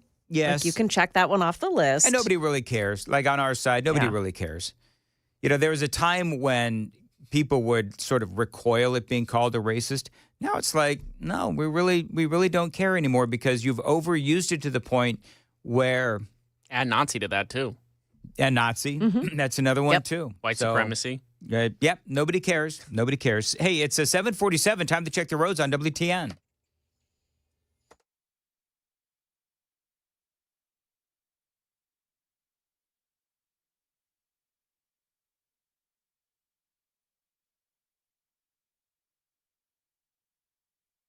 As far as your weather, high today, 68 degrees and sunny. Appreciate you listening to Nashville's Morning News on Super Talk 99.7 WTN. So by and large, we did have a lot of protests. I'm not going to say they were mostly peaceful because I don't really know, because oftentimes the police won't take the reports if they're saying, okay, we don't really want to, take all these reports. If a Tesla has been keyed, it's just minor vandalism. We're not going to bother. So I don't really know how much actual vandalism there was over the weekend with all of these protests across the country. But what we do know is that Tesla owners across the country are victims of intimidation. Things spiraled out of control when a white SUV followed her and cut her off, stopping in the middle of the road. Gets out and walks straight up to my window. So I cracked my window and I said, "What is the problem?" And he goes, "You need to sell your car. This is a Nazi car. You're driving it. You need to sell your car." Lee says she's been driving a Tesla for the last 2 years. She says a man wearing a camouflage jacket and a ski mask attacked her for it. It's really sad, that this is what's happening to people who, honestly, it doesn't affect how I believe or what I believe. Right. I mean, all they're doing, because I don't think that anybody who drives a Tesla is going to change their mind on how much they love a Tesla. They may try to disguise the car. Do you know what I saw over the weekend?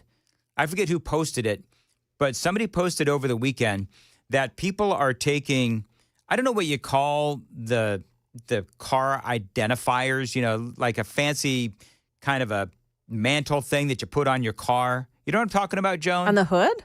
No, on the back. Oh, on okay. The back. Just the logo of the car. Yeah, it's a logo. It's just like it's a Tercel, it's a Camry, whatever it is. Right, I heard this People are actually putting the logos of other cars over their Tesla logo. You can just go to a scrap metal shop where they're, where they've got cars that are being crushed or whatever, and buy one of those logos and stick it on your car. You can make it anything you want. Do you know what I'm going to do? What? I've got a RAV4. I'm going to get like a BMW logo thing and stick it right on my RAV4 thing. Lamborghini. I was just watching some of these protesters out in Franklin, and one of the guys was saying, "Oh, we have conservatives out here along with us because they're angry at Elon Musk too." No, they're not. No, and they've got a guy out there saying that there's conservatives, but the reporter didn't find any conservatives to talk to. So, do you know, you saw the polling over the weekend, 92% of conservatives agree with Donald Trump. Yeah. 92%.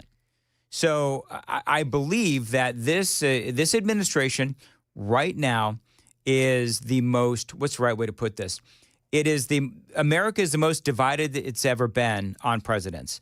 When you have 92% of Republicans that are liking what Donald Trump does, and only 4% of Democrats like what Donald Trump is doing. That tells you that Republicans love him and Democrats absolutely hate him, and there's no real middle ground. Like there's no sort of gray area. Our two camps are firmly in both sides. By the way, and in their corners.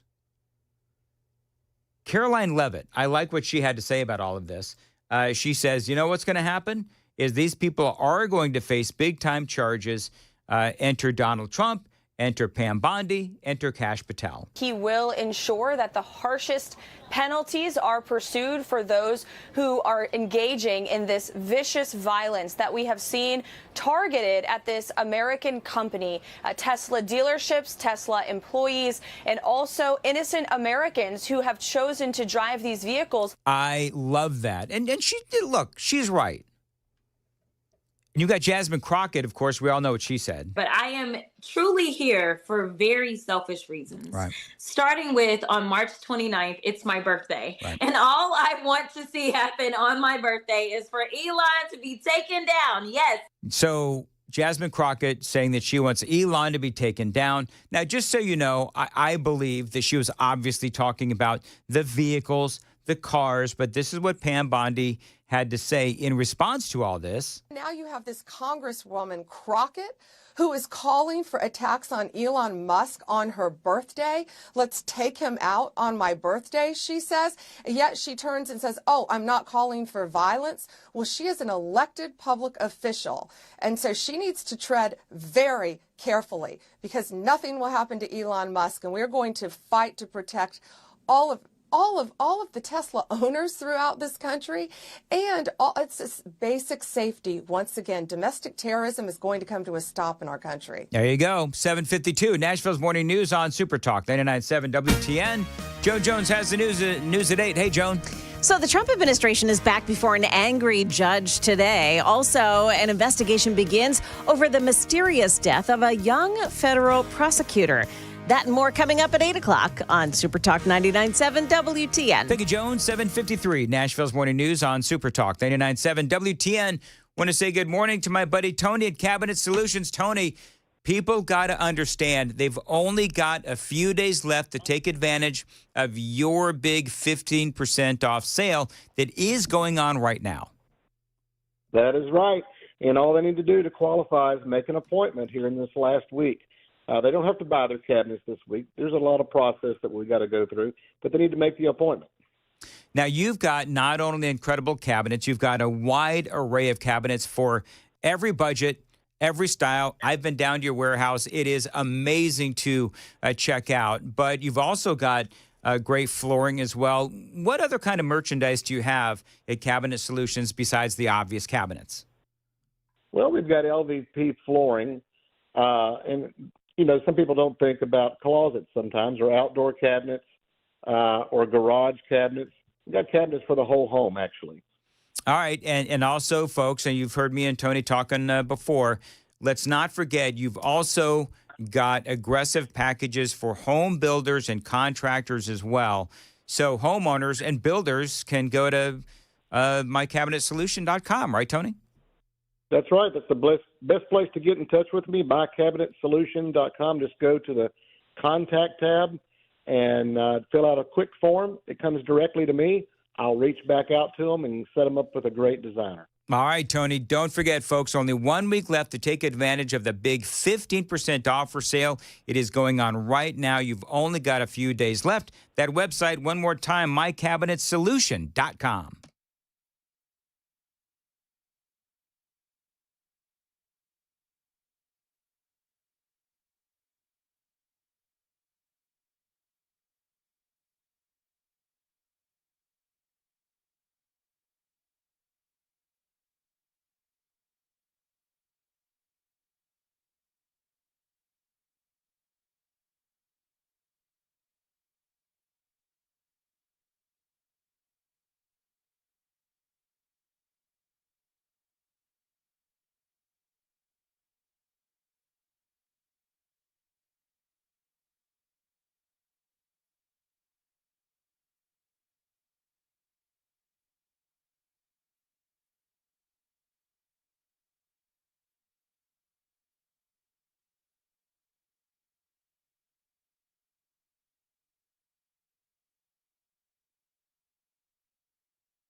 7:58, Nashville's Morning News on Super Talk, 99.7 WTN. Follow me on X, at Dan Manda Show. Joan. Yes, sir. Did you see the video that I sent, the altercation on the New York City train station? Oh, no. Is this on X?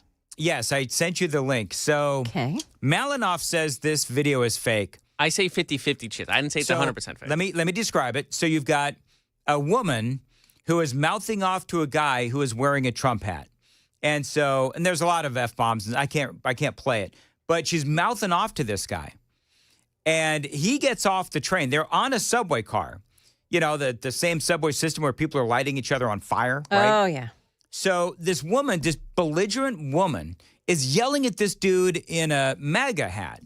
And so he gets off the train car, and she follows him. She actually tries to take the hat off of this dude's head. I did see this. And she face plants into the concrete. While she's chasing him, she's laughing.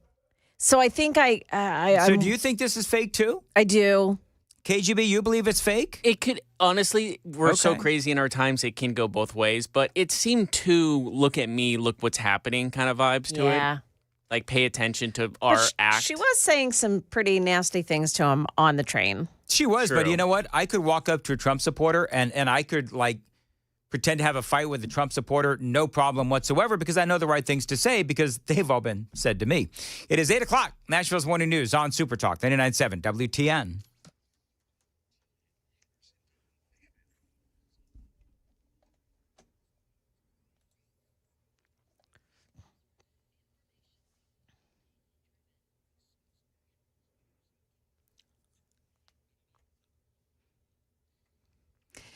Good morning. It is 8 o'clock. I'm Joan Jones with your top stories. Got a crash this morning on the 65 southbound side. It's blocking the left shoulder right at the exit for I-24 North.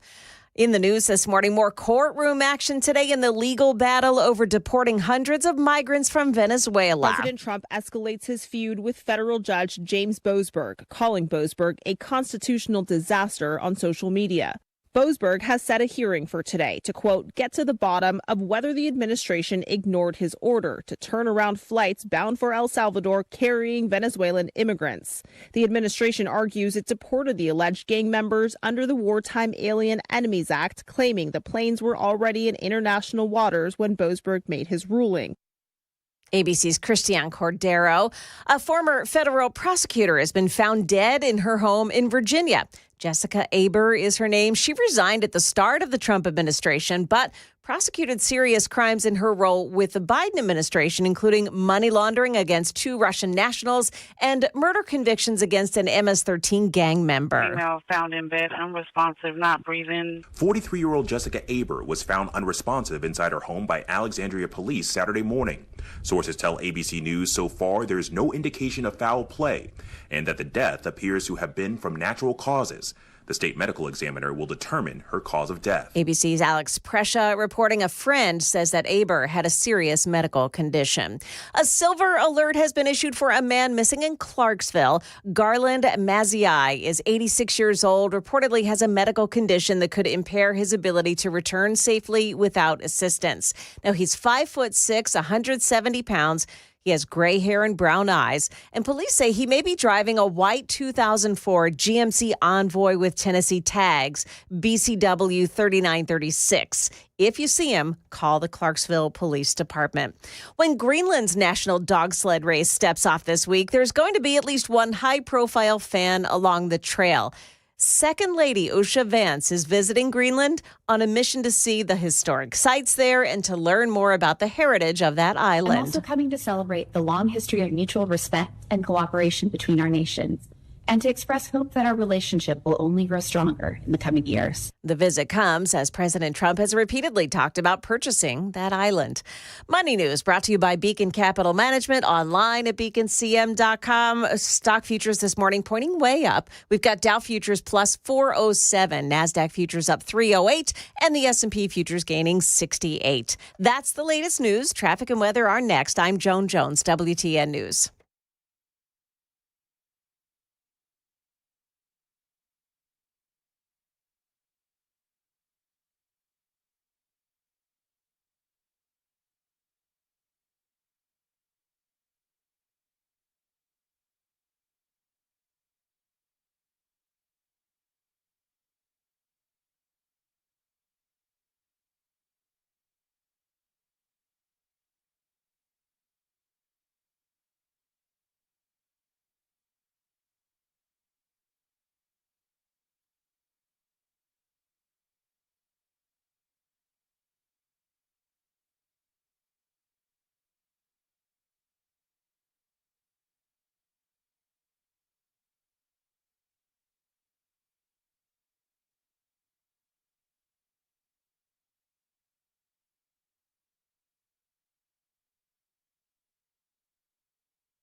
Still have a problem there in Talbot's Corner, 65 southbound at I-24 north. A crash there blocking off the left shoulder. Also 40 in the westbound lanes before Broadway, exit 209B. The crash blocks off 2 right lanes. A crash in Edge Hill on 12th Avenue South at Edge Hill, and another in the Arts District at Union Street and 6th Avenue North. Traffic every 10 minutes every morning on Super Talk 99.7 WTN.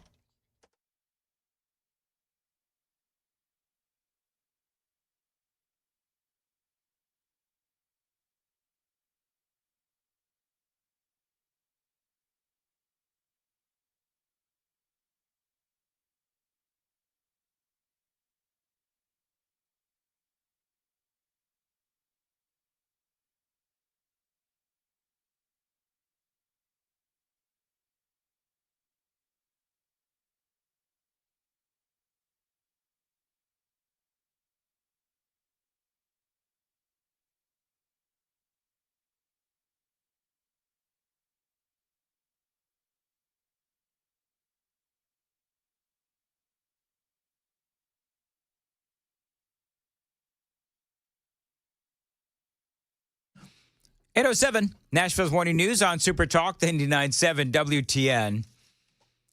So George Clooney has triggered Donald Trump. And for good reason, by the way. So I guess Clooney is playing Edward R. Murrow in some sort of a movie.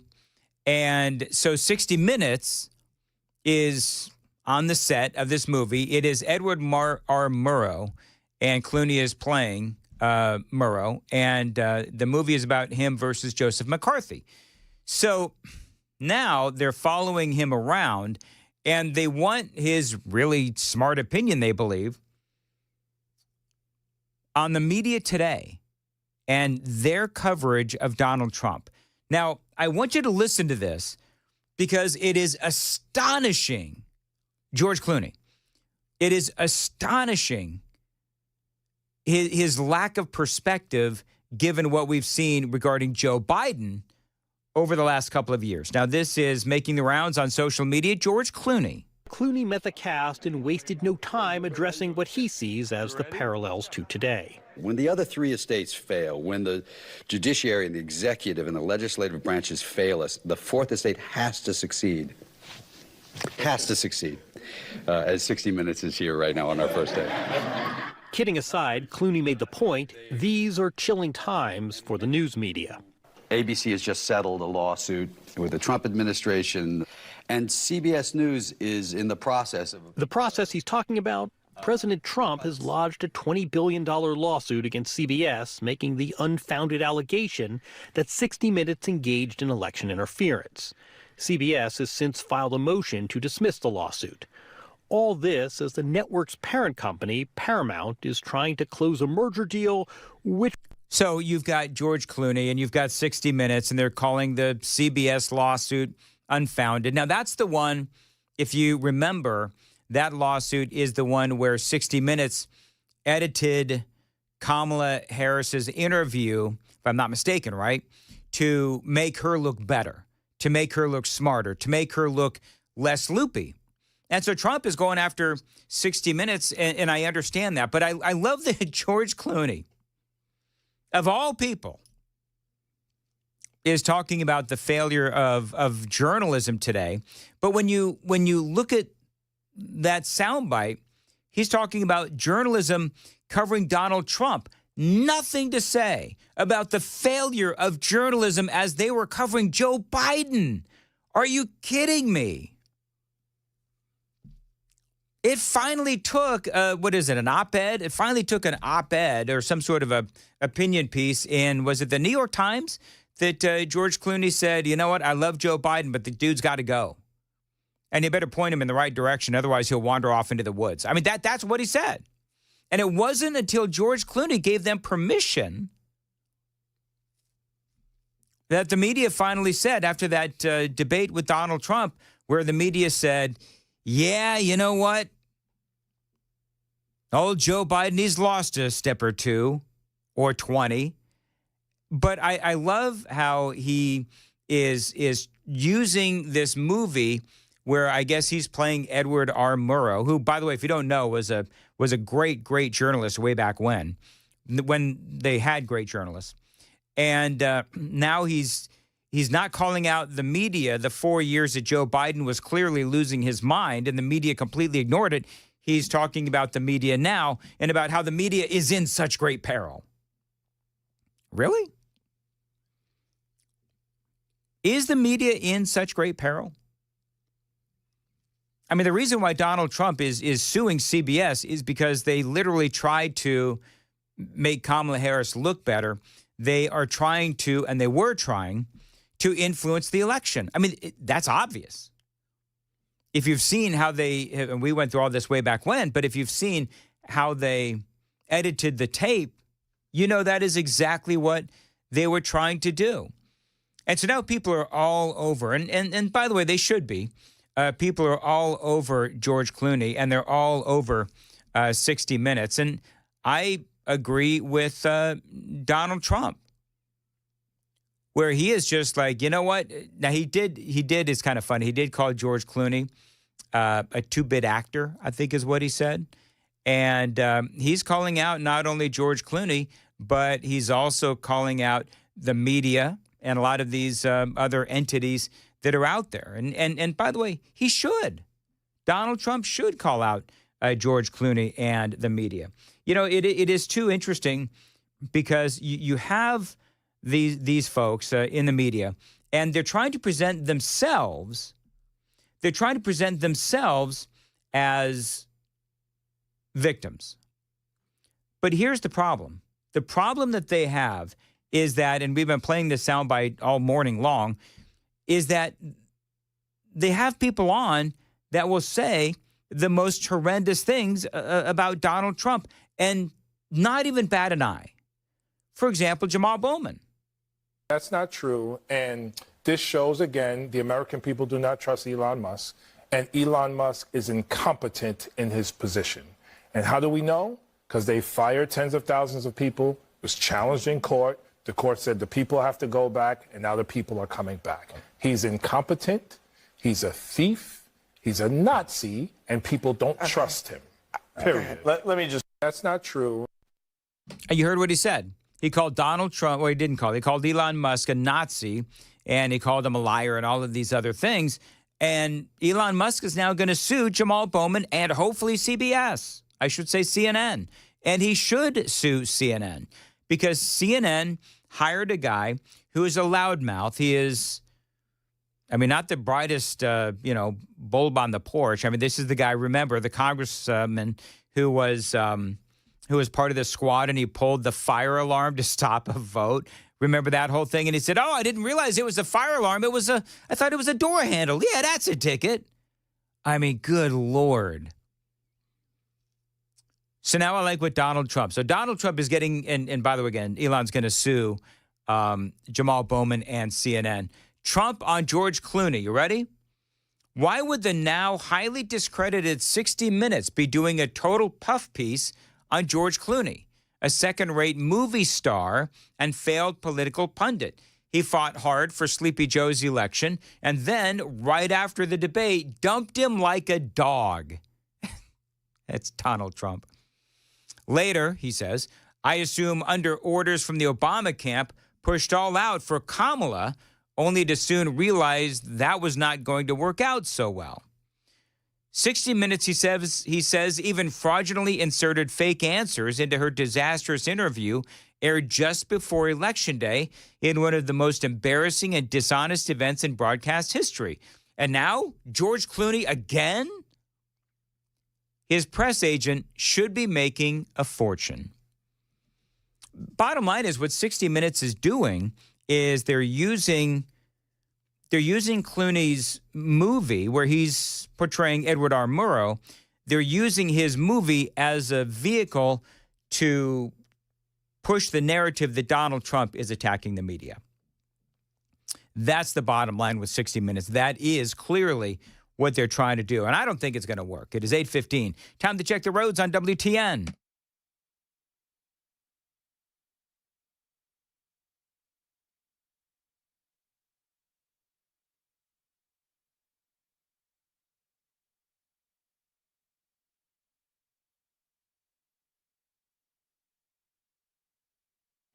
8:15, Nashville's Morning News. High today of 68 and sunny. Appreciate you listening to Super Talk 99.7 WTN. By the way, just so you know that I know today, we covered this on Friday quite a bit. U.S. and Russian negotiators, they began talking about Ukraine and Saudi Arabia. That is today. We'll have to see where that goes.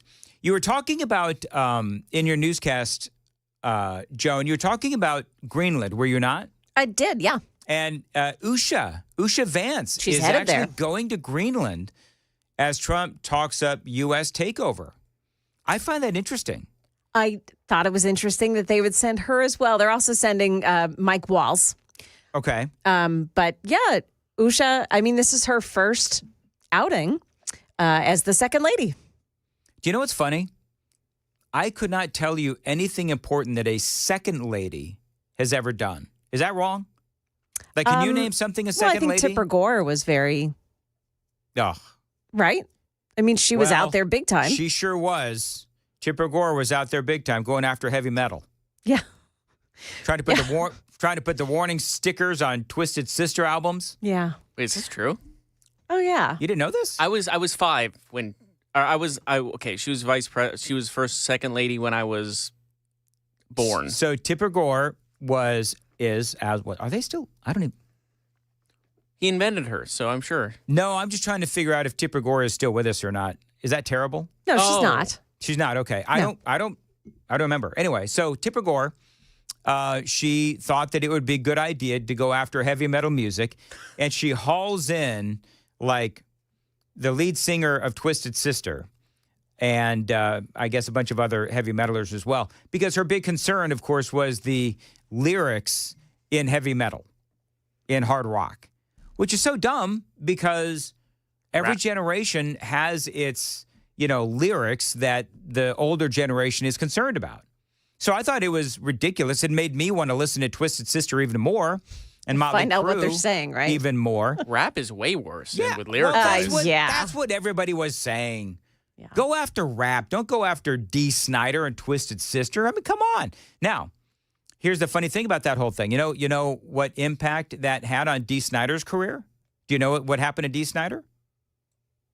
No? Anyone? No. I'll tell you coming up after the 3 minutes late for traffic break. Legend. Way to go. 8:18, time to check the roads on WTN. We already did. We did traffic already? Yeah. So much for that tease, huh? Whoa. Anyway. I thought you were going to the next break. I didn't think you were. No, did we Would do you like traffic to do already? early It was a headlines? minute ago. I'm going to save you here, do some early headlines. All right, so I'm gonna just be perfectly honest with the audience, with you folks, because we're all friends here, right?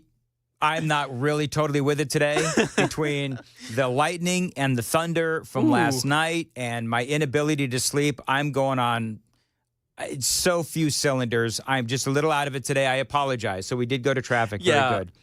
About a minute and 20 seconds ago. Anyway, moving right along. So that actually destroyed. Who are you talking to in there, Joan? It's Chris being very loud.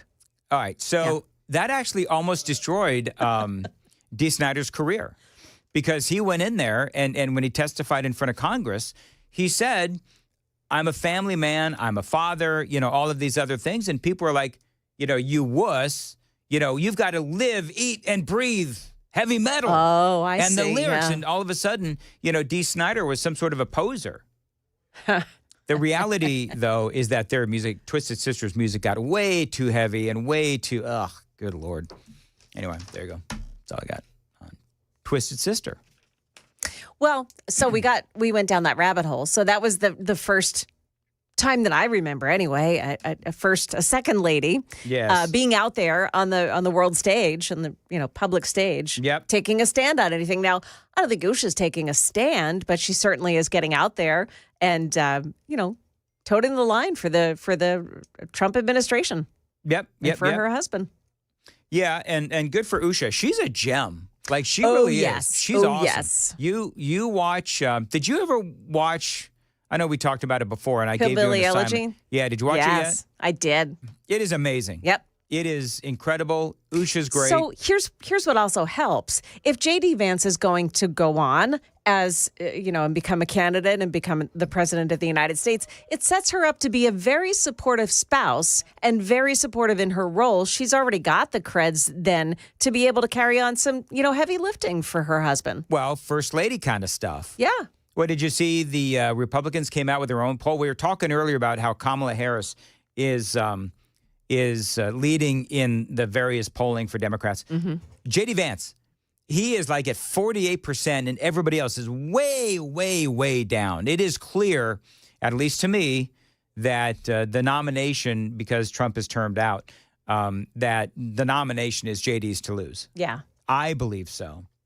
And then this is where the Democrats say, oh, no, Donald Trump is never going to leave office. We're never going to have another election ever again. He's a dictator and he's a Nazi and he's Vladimir Putin. Right? I mean. Yeah.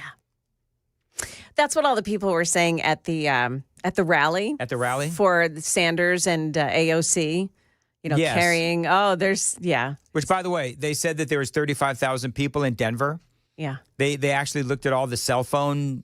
I guess you can look at all the number of cell phones. Uh-huh. There's only and it's still big, but there's only 20,000 people there, not 35. Yeah, well, that was by Sanders. See, the news organizations allowed Bernie Sanders to count the people and tell them how many people were there. Yes, So exactly. ridiculous. Honestly. Well, it is ridiculous. And the other thing they found out, because you can tell all these things with cell phones now. Right, yeah. It also turned out a lot of those cell phones were from out of the Denver area. And a lot of these cell phones were at previous protests for the Democrats as well. I wonder what that says, It tells you that these people are all working for George Soros. Yeah. I think that's. Have we done this yet? Have we done the news tease yet? No, we haven't done that part Yes, yet. we have. Oh, Lord. Stop. Had to. So we will not be podcasting this particular, and if you're going to even erase the YouTube feed of this segment, that'd be great. It's there forever. 8:22. Joan Jones has the news at 8:30. Hey, Joan. Measles in the mid-state. We've got our first case on our hands. Why many people are frustrated at the state's Department of Health over this. Also, Kentucky's governor defends DEI. We've got that and more coming up at 8:30 on Super Talk 99.7 WTN.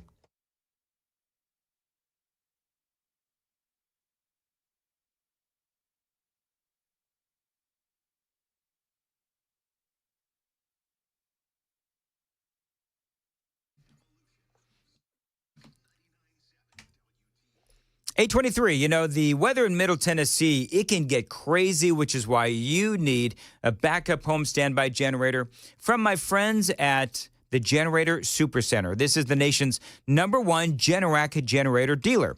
Get your free quote. Call them. Tell them Dan Mandis told you to reach out.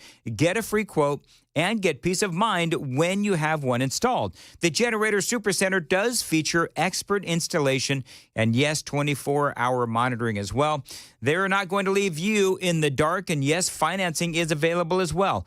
Call them 615-879-1952, 615-879-1952. That website, GeneratorSupercenterofNashville.com. One more time, GeneratorSupercenterofNashville.com.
8:29.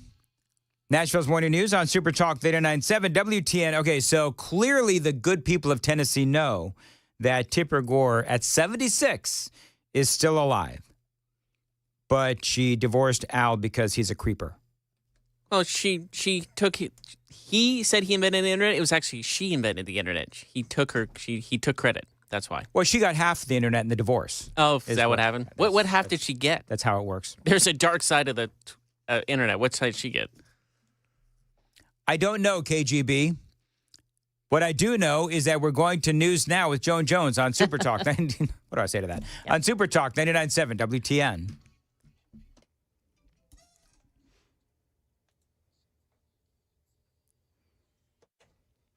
Good morning, 8:30 now. I'm Joan Jones with your top stories. Watch it on 65 southbound lanes on I-20, right at I-24. There's a crash and the left shoulder is blocked off by it, causing quite a delay. In the news happening today, a federal appeals court in D.C. hears oral arguments over President Trump's use of wartime authority to deport Venezuelan gang members to El Salvador. A three-judge panel of the D.C. Circuit Appeals Court will weigh the administration's push to overturn Judge James Boasberg's order restraining the president's use of the Alien Enemies Act. The appeals panel includes appointees of 2 Republican presidents, including Trump, as well as an Obama nominee.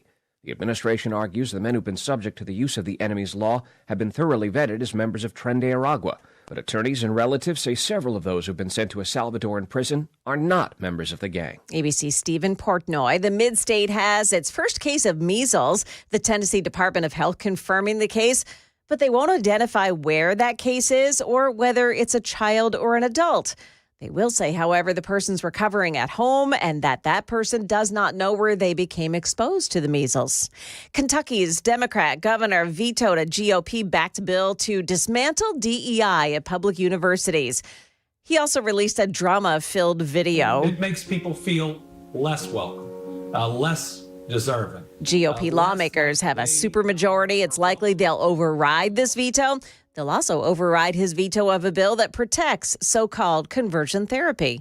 Money News brought to you by Beacon Capital Management, online at beaconcm.com. Looks like investors are cheering the news that President Trump may hold back on some of those tariffs that he had slated for April 2nd. And investors see that as being a positive move for the markets. We've got the Dow Jones Industrial starting out 330 points higher this morning. NASDAQ adding 263. S&P is up 60. That's the latest news, traffic, and weather next. I'm Joan Jones, WTN News. Thank you, Joan. 8:32, Nashville's Morning News on Super Talk 99.7. Dan Matt is here. And listen, America is full of gun stores. Here in Middle Tennessee, my home for all things two-way is the Glock store. Whether it is training, buying, upgrading, you can always count on the Glock store. One of the reasons why Glocks are the most popular handgun in America is that there's so many custom and performance parts. You've got night sights and competition triggers and red dot optics. There are so many ways to upgrade that firearm, and they can do it all at the Glock store for free while you wait. That's right. There's always a gunsmith on duty, and yes, you did hear that right. You buy the parts. They will install those parts for free while you wait. There's a lot of reasons to like the Glock store. Free parts and installation is just one of them. Now, they've got their big open house. It is coming up on Saturday, May 31st, so don't miss it. Mark your calendar. Saturday, May 31st. Find them online. Get all the information you need on the Glock store. Shoot270.com. That is shoot270.com and glockstore.com. Tell them Dan Mandis told you to reach out.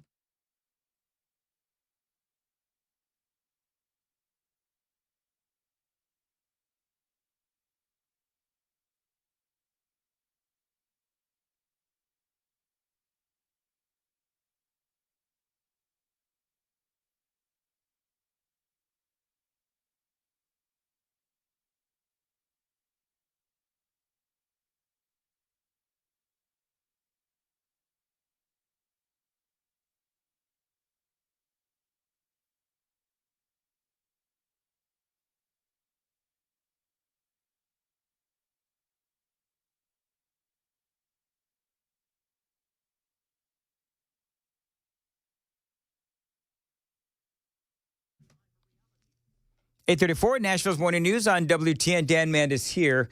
Now, listen, if you need to If you need a pole barn, my friends at Stoltz Co., they can build it for you. Stoltz Co. is the premier pole barn builder here in the state of Tennessee. Now, you do know that putting up a pole barn from Stoltz Co., it could increase the value of your land big time. You can use it as a garage, an event space, an equestrian building. You can just live in it. The thing is about a pole barn from Stoltz Co., they are flexible, and yes, they're built really well, too. Now, you can also plan ahead and build your retirement home. So call these folks at Stoltz Co. Tell them Dan Mandis told you to reach out, 615-622-5992, and get your pole barn built by the experts at Stoltz Co. 615-622-5992. You can also find them, by the way, on the socials, Instagram and Facebook, or at their website, STOLTZCO, stoltzco.com.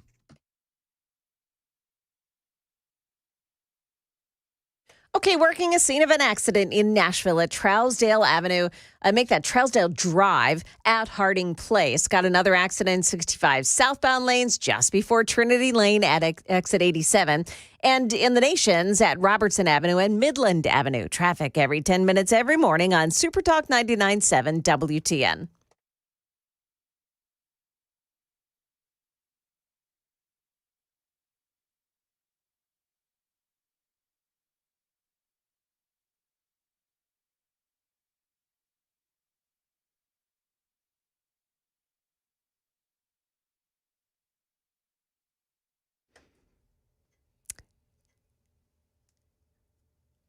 I made a big mistake.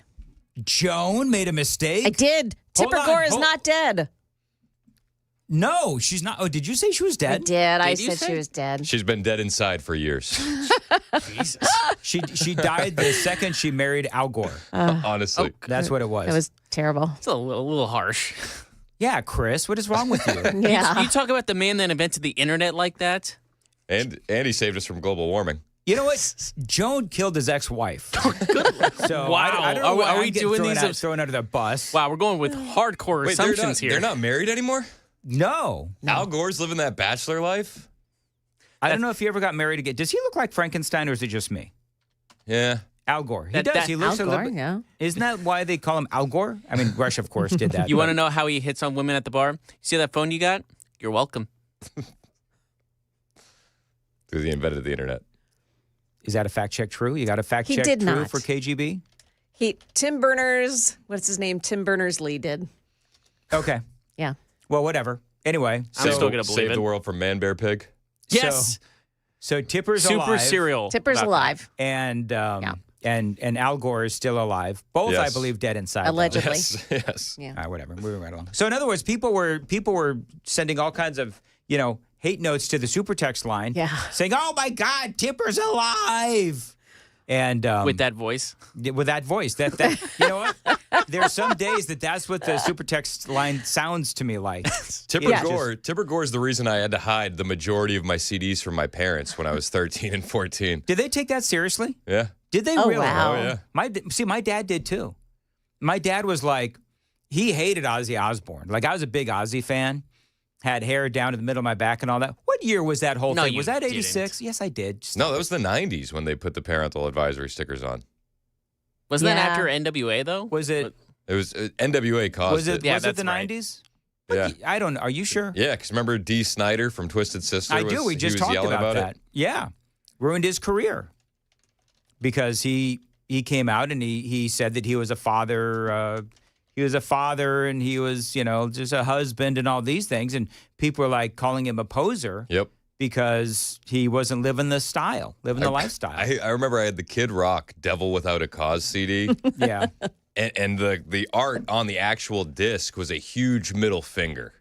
So my strategy was always turn the CD booklet backwards and put it back in the case so that way nobody would know. Mm-hmm. It was very hard with the Kid Rock CD to get around that. Yeah. Yeah. Yeah. I'd have to switch it out and hide it. My dad freaked out at most of my CDs.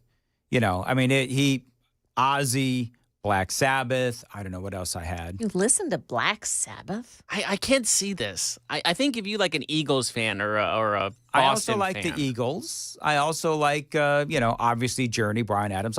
I'm very eclectic. Eclectic? Yes, I'm very eclectic. Spell it. jeez. What a jerk. I know, right? We have to be able to turn his mic off. Yeah. Never. Actually, I can probably spell it. Can you spell I without can't spell writing it. No, you can do it. ECLECTIC. Yeah. ECLECTIC. Eclectic. There. Eclectic. I'm impressed. Yeah. Legitimately. Anyway, moving right along from there in a bit that's going nowhere. Is it ever go anywhere? Sometimes it actually does. Yeah. All right. So, did you hear about the Tennessee woman that fell on a dolphin? No. She fell on a She dolphin. fell on a dolphin. So this woman Is the dolphin okay? The dolphin, I believe, is okay. She was in, now, all of this on the heels of my dolphin experience last year when I went on that cruise, not Disney. And we. Good save. And remember when I told the story about how the dolphin spit on me and the dolphin splashed on me? Yeah. And it was the grossest thing. So it's really slippery. This woman's from Tennessee. And so she was in Jamaica. I'm not laughing. She was in Jamaica. Oh, yeah. And she had to be rushed into emergency surgery.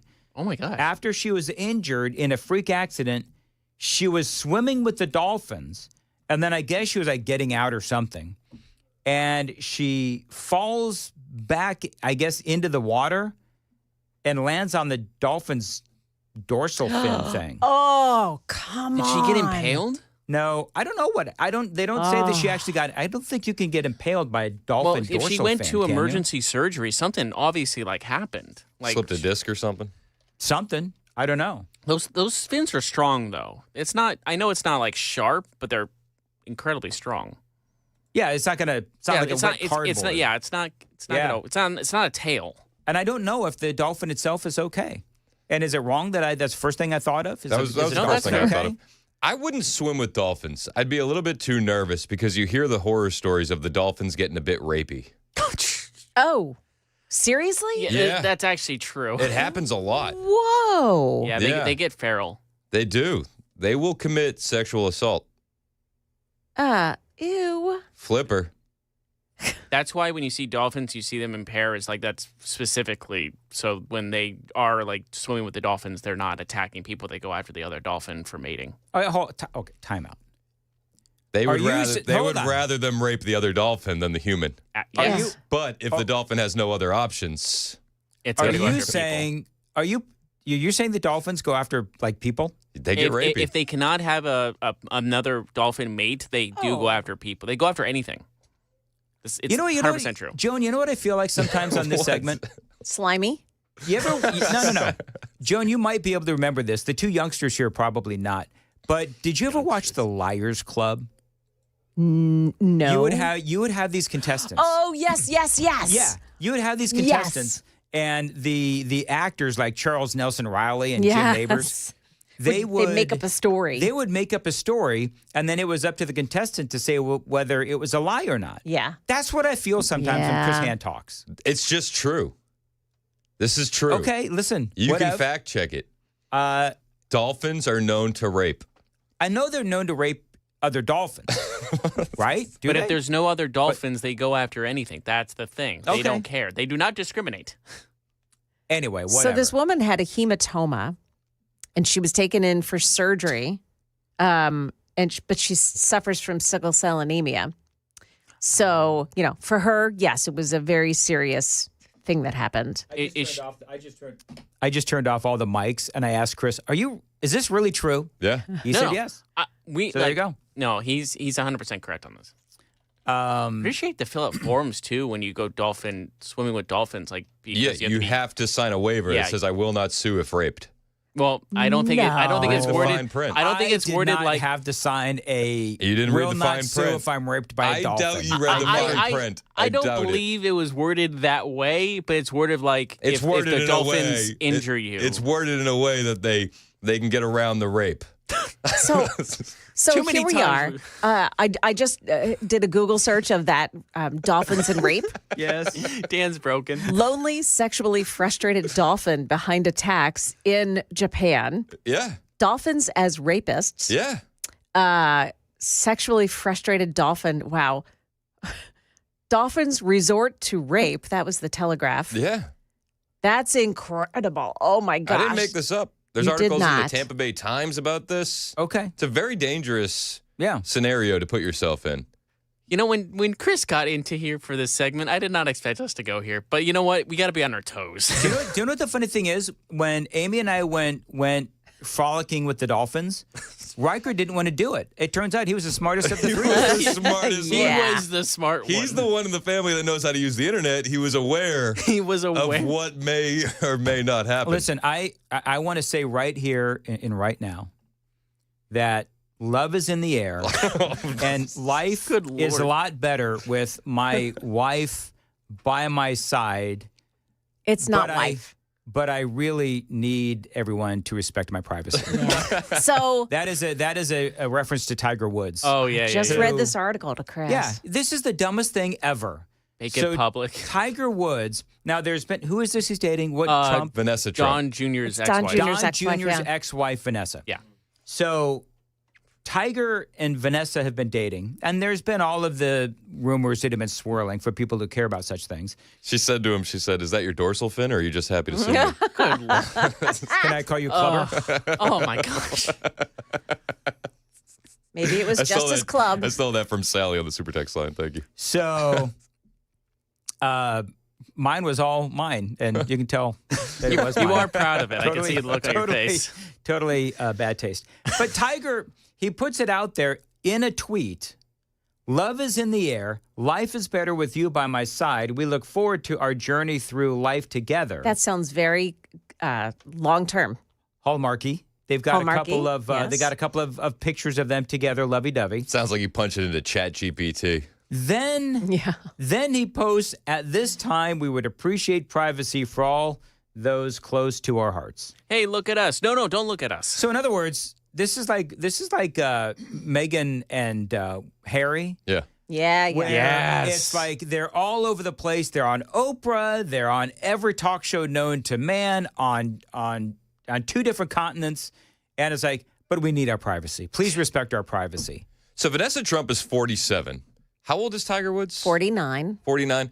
But not too bad. He's an old 49. Yeah. He's broken down. He's got some miles. He's got like 20 surgeries and all this nonsense. You're at this point, you're essentially signing up to be a live-in nurse.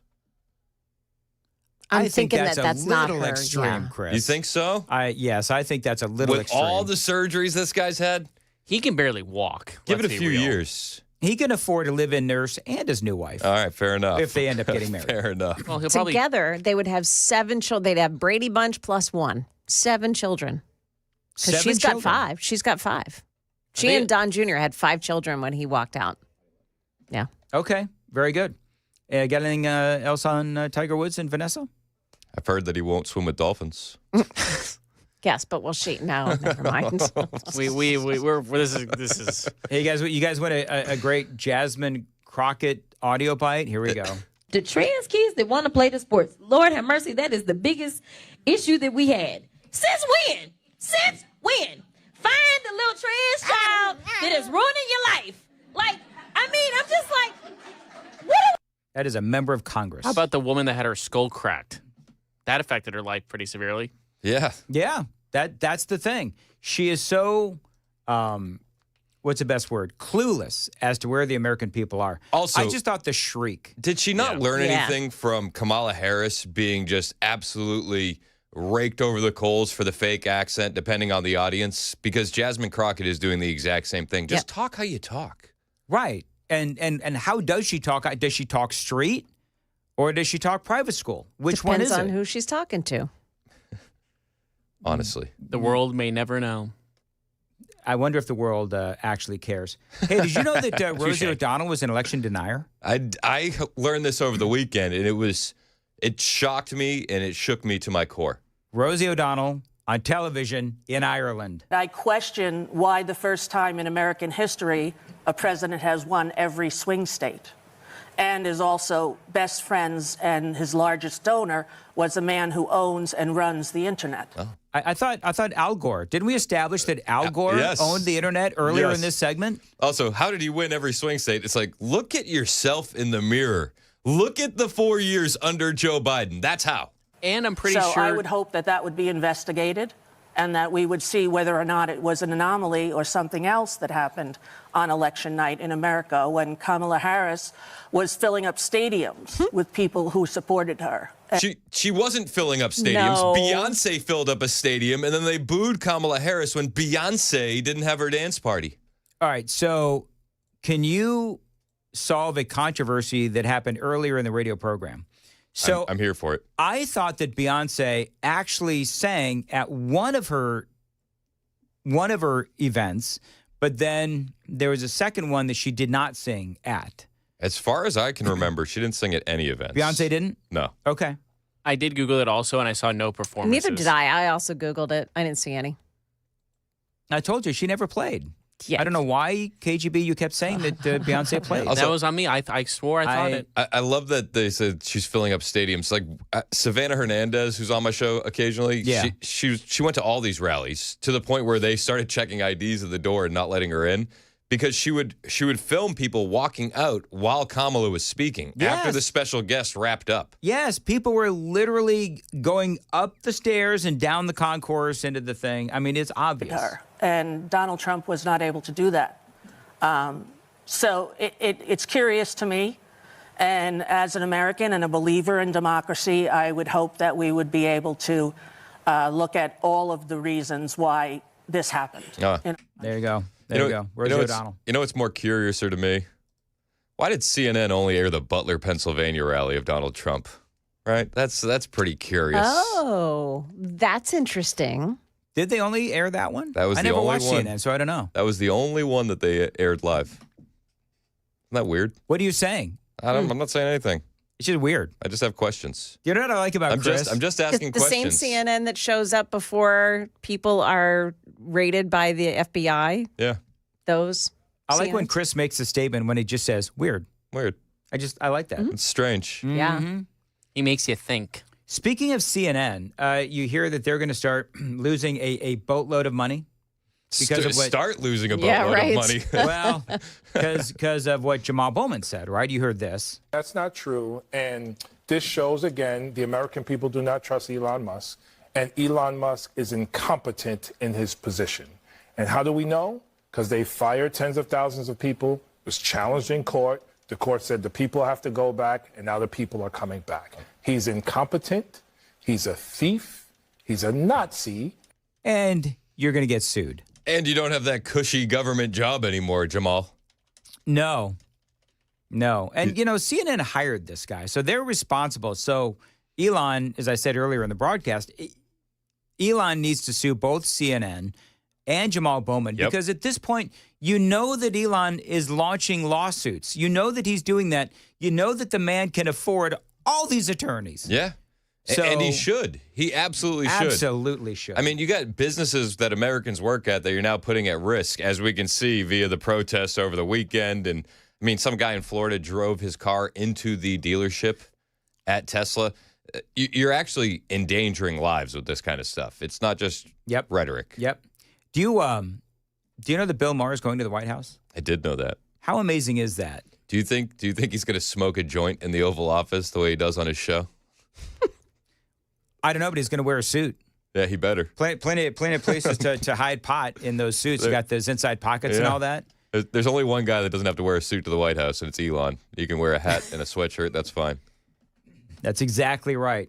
Anyway, what do you got coming up? All right, so today on the show, we got Bo Diddle. He was down. He's a Turning Point USA content creator. He was down at the Tesla protests in Franklin, so he's going to give us a play-by-play on what happened there. We'll talk about the Trump economy and all the investments that are coming in. We'll give you the latest on Elon and Tesla, plus Trump versus judges. Did you know, fun fact, Judge Boasberg was a member of Yale's Skull and Bones Secret Society? I did know that. Isn't that weird? Weird. By the way, who you got out there at the Bo Diddle? Bo Diddle. Does Bo have this great audio? Oh, I'm sure. I mean, that is chant du jour, man. Did you also notice that their signs are like 8.5 by 11? I heard you commenting on that. And, yeah, it's like out of everything you were disappointed about, the signs. I was disappointed that adults can get whipped up into a frenzy by the mainstream media. Dan's like, get a sign bigger than 5x8, you loser. Get a real sign, man. Dan is asking the real questions, okay, Chris? I can ask a question just by saying, weird. Weird. So true. Isn't that weird? Moving. 5x8. Weird. All righty, moving right along. It is 8:54, Nashville's Morning News. Thank God the show's over. Joe Jones. Go ahead. What's coming up at 9? So we're going to hear from one of those conservatives who attended the Franklin Tesla protest. Also, the wrecking ball and the bulldozer, they are on the scene at Belmead Plaza today. We'll tell you why. Those stories and more coming up at 9 o'clock on Super Talk 99.7 WTN. Thank you, Joan. 8:54, Nashville's Morning News. Guys, if you're feeling tired, motivation just isn't there, maybe some weight gain and muscle loss. Now, these could all be signs of low testosterone. And it's time that you found out for sure with my friends at Low T Center. Now, they make it easy to get your labs checked. It is just a simple test. And with their on-site lab, you're going to get your results back immediately. Now, this isn't your typical doctor's office. No, they specialize in treating low T with testosterone replacement therapy, or TRT, for each individual patient. Now, they've been helping patients for over a decade, and their treatment plans, they're optimized for each individual patient, personalized just for you. There's nothing standard about Low T Center. Everything is customized just for you. And by the way, at Low T Center, you can also get your health evaluated for treatment with prescription GLP-1 weight loss medications. So get back to your best. Go to lowtcenter.com to book your appointment today. That's lowtcenter.com. Low T Center, reinventing men's healthcare.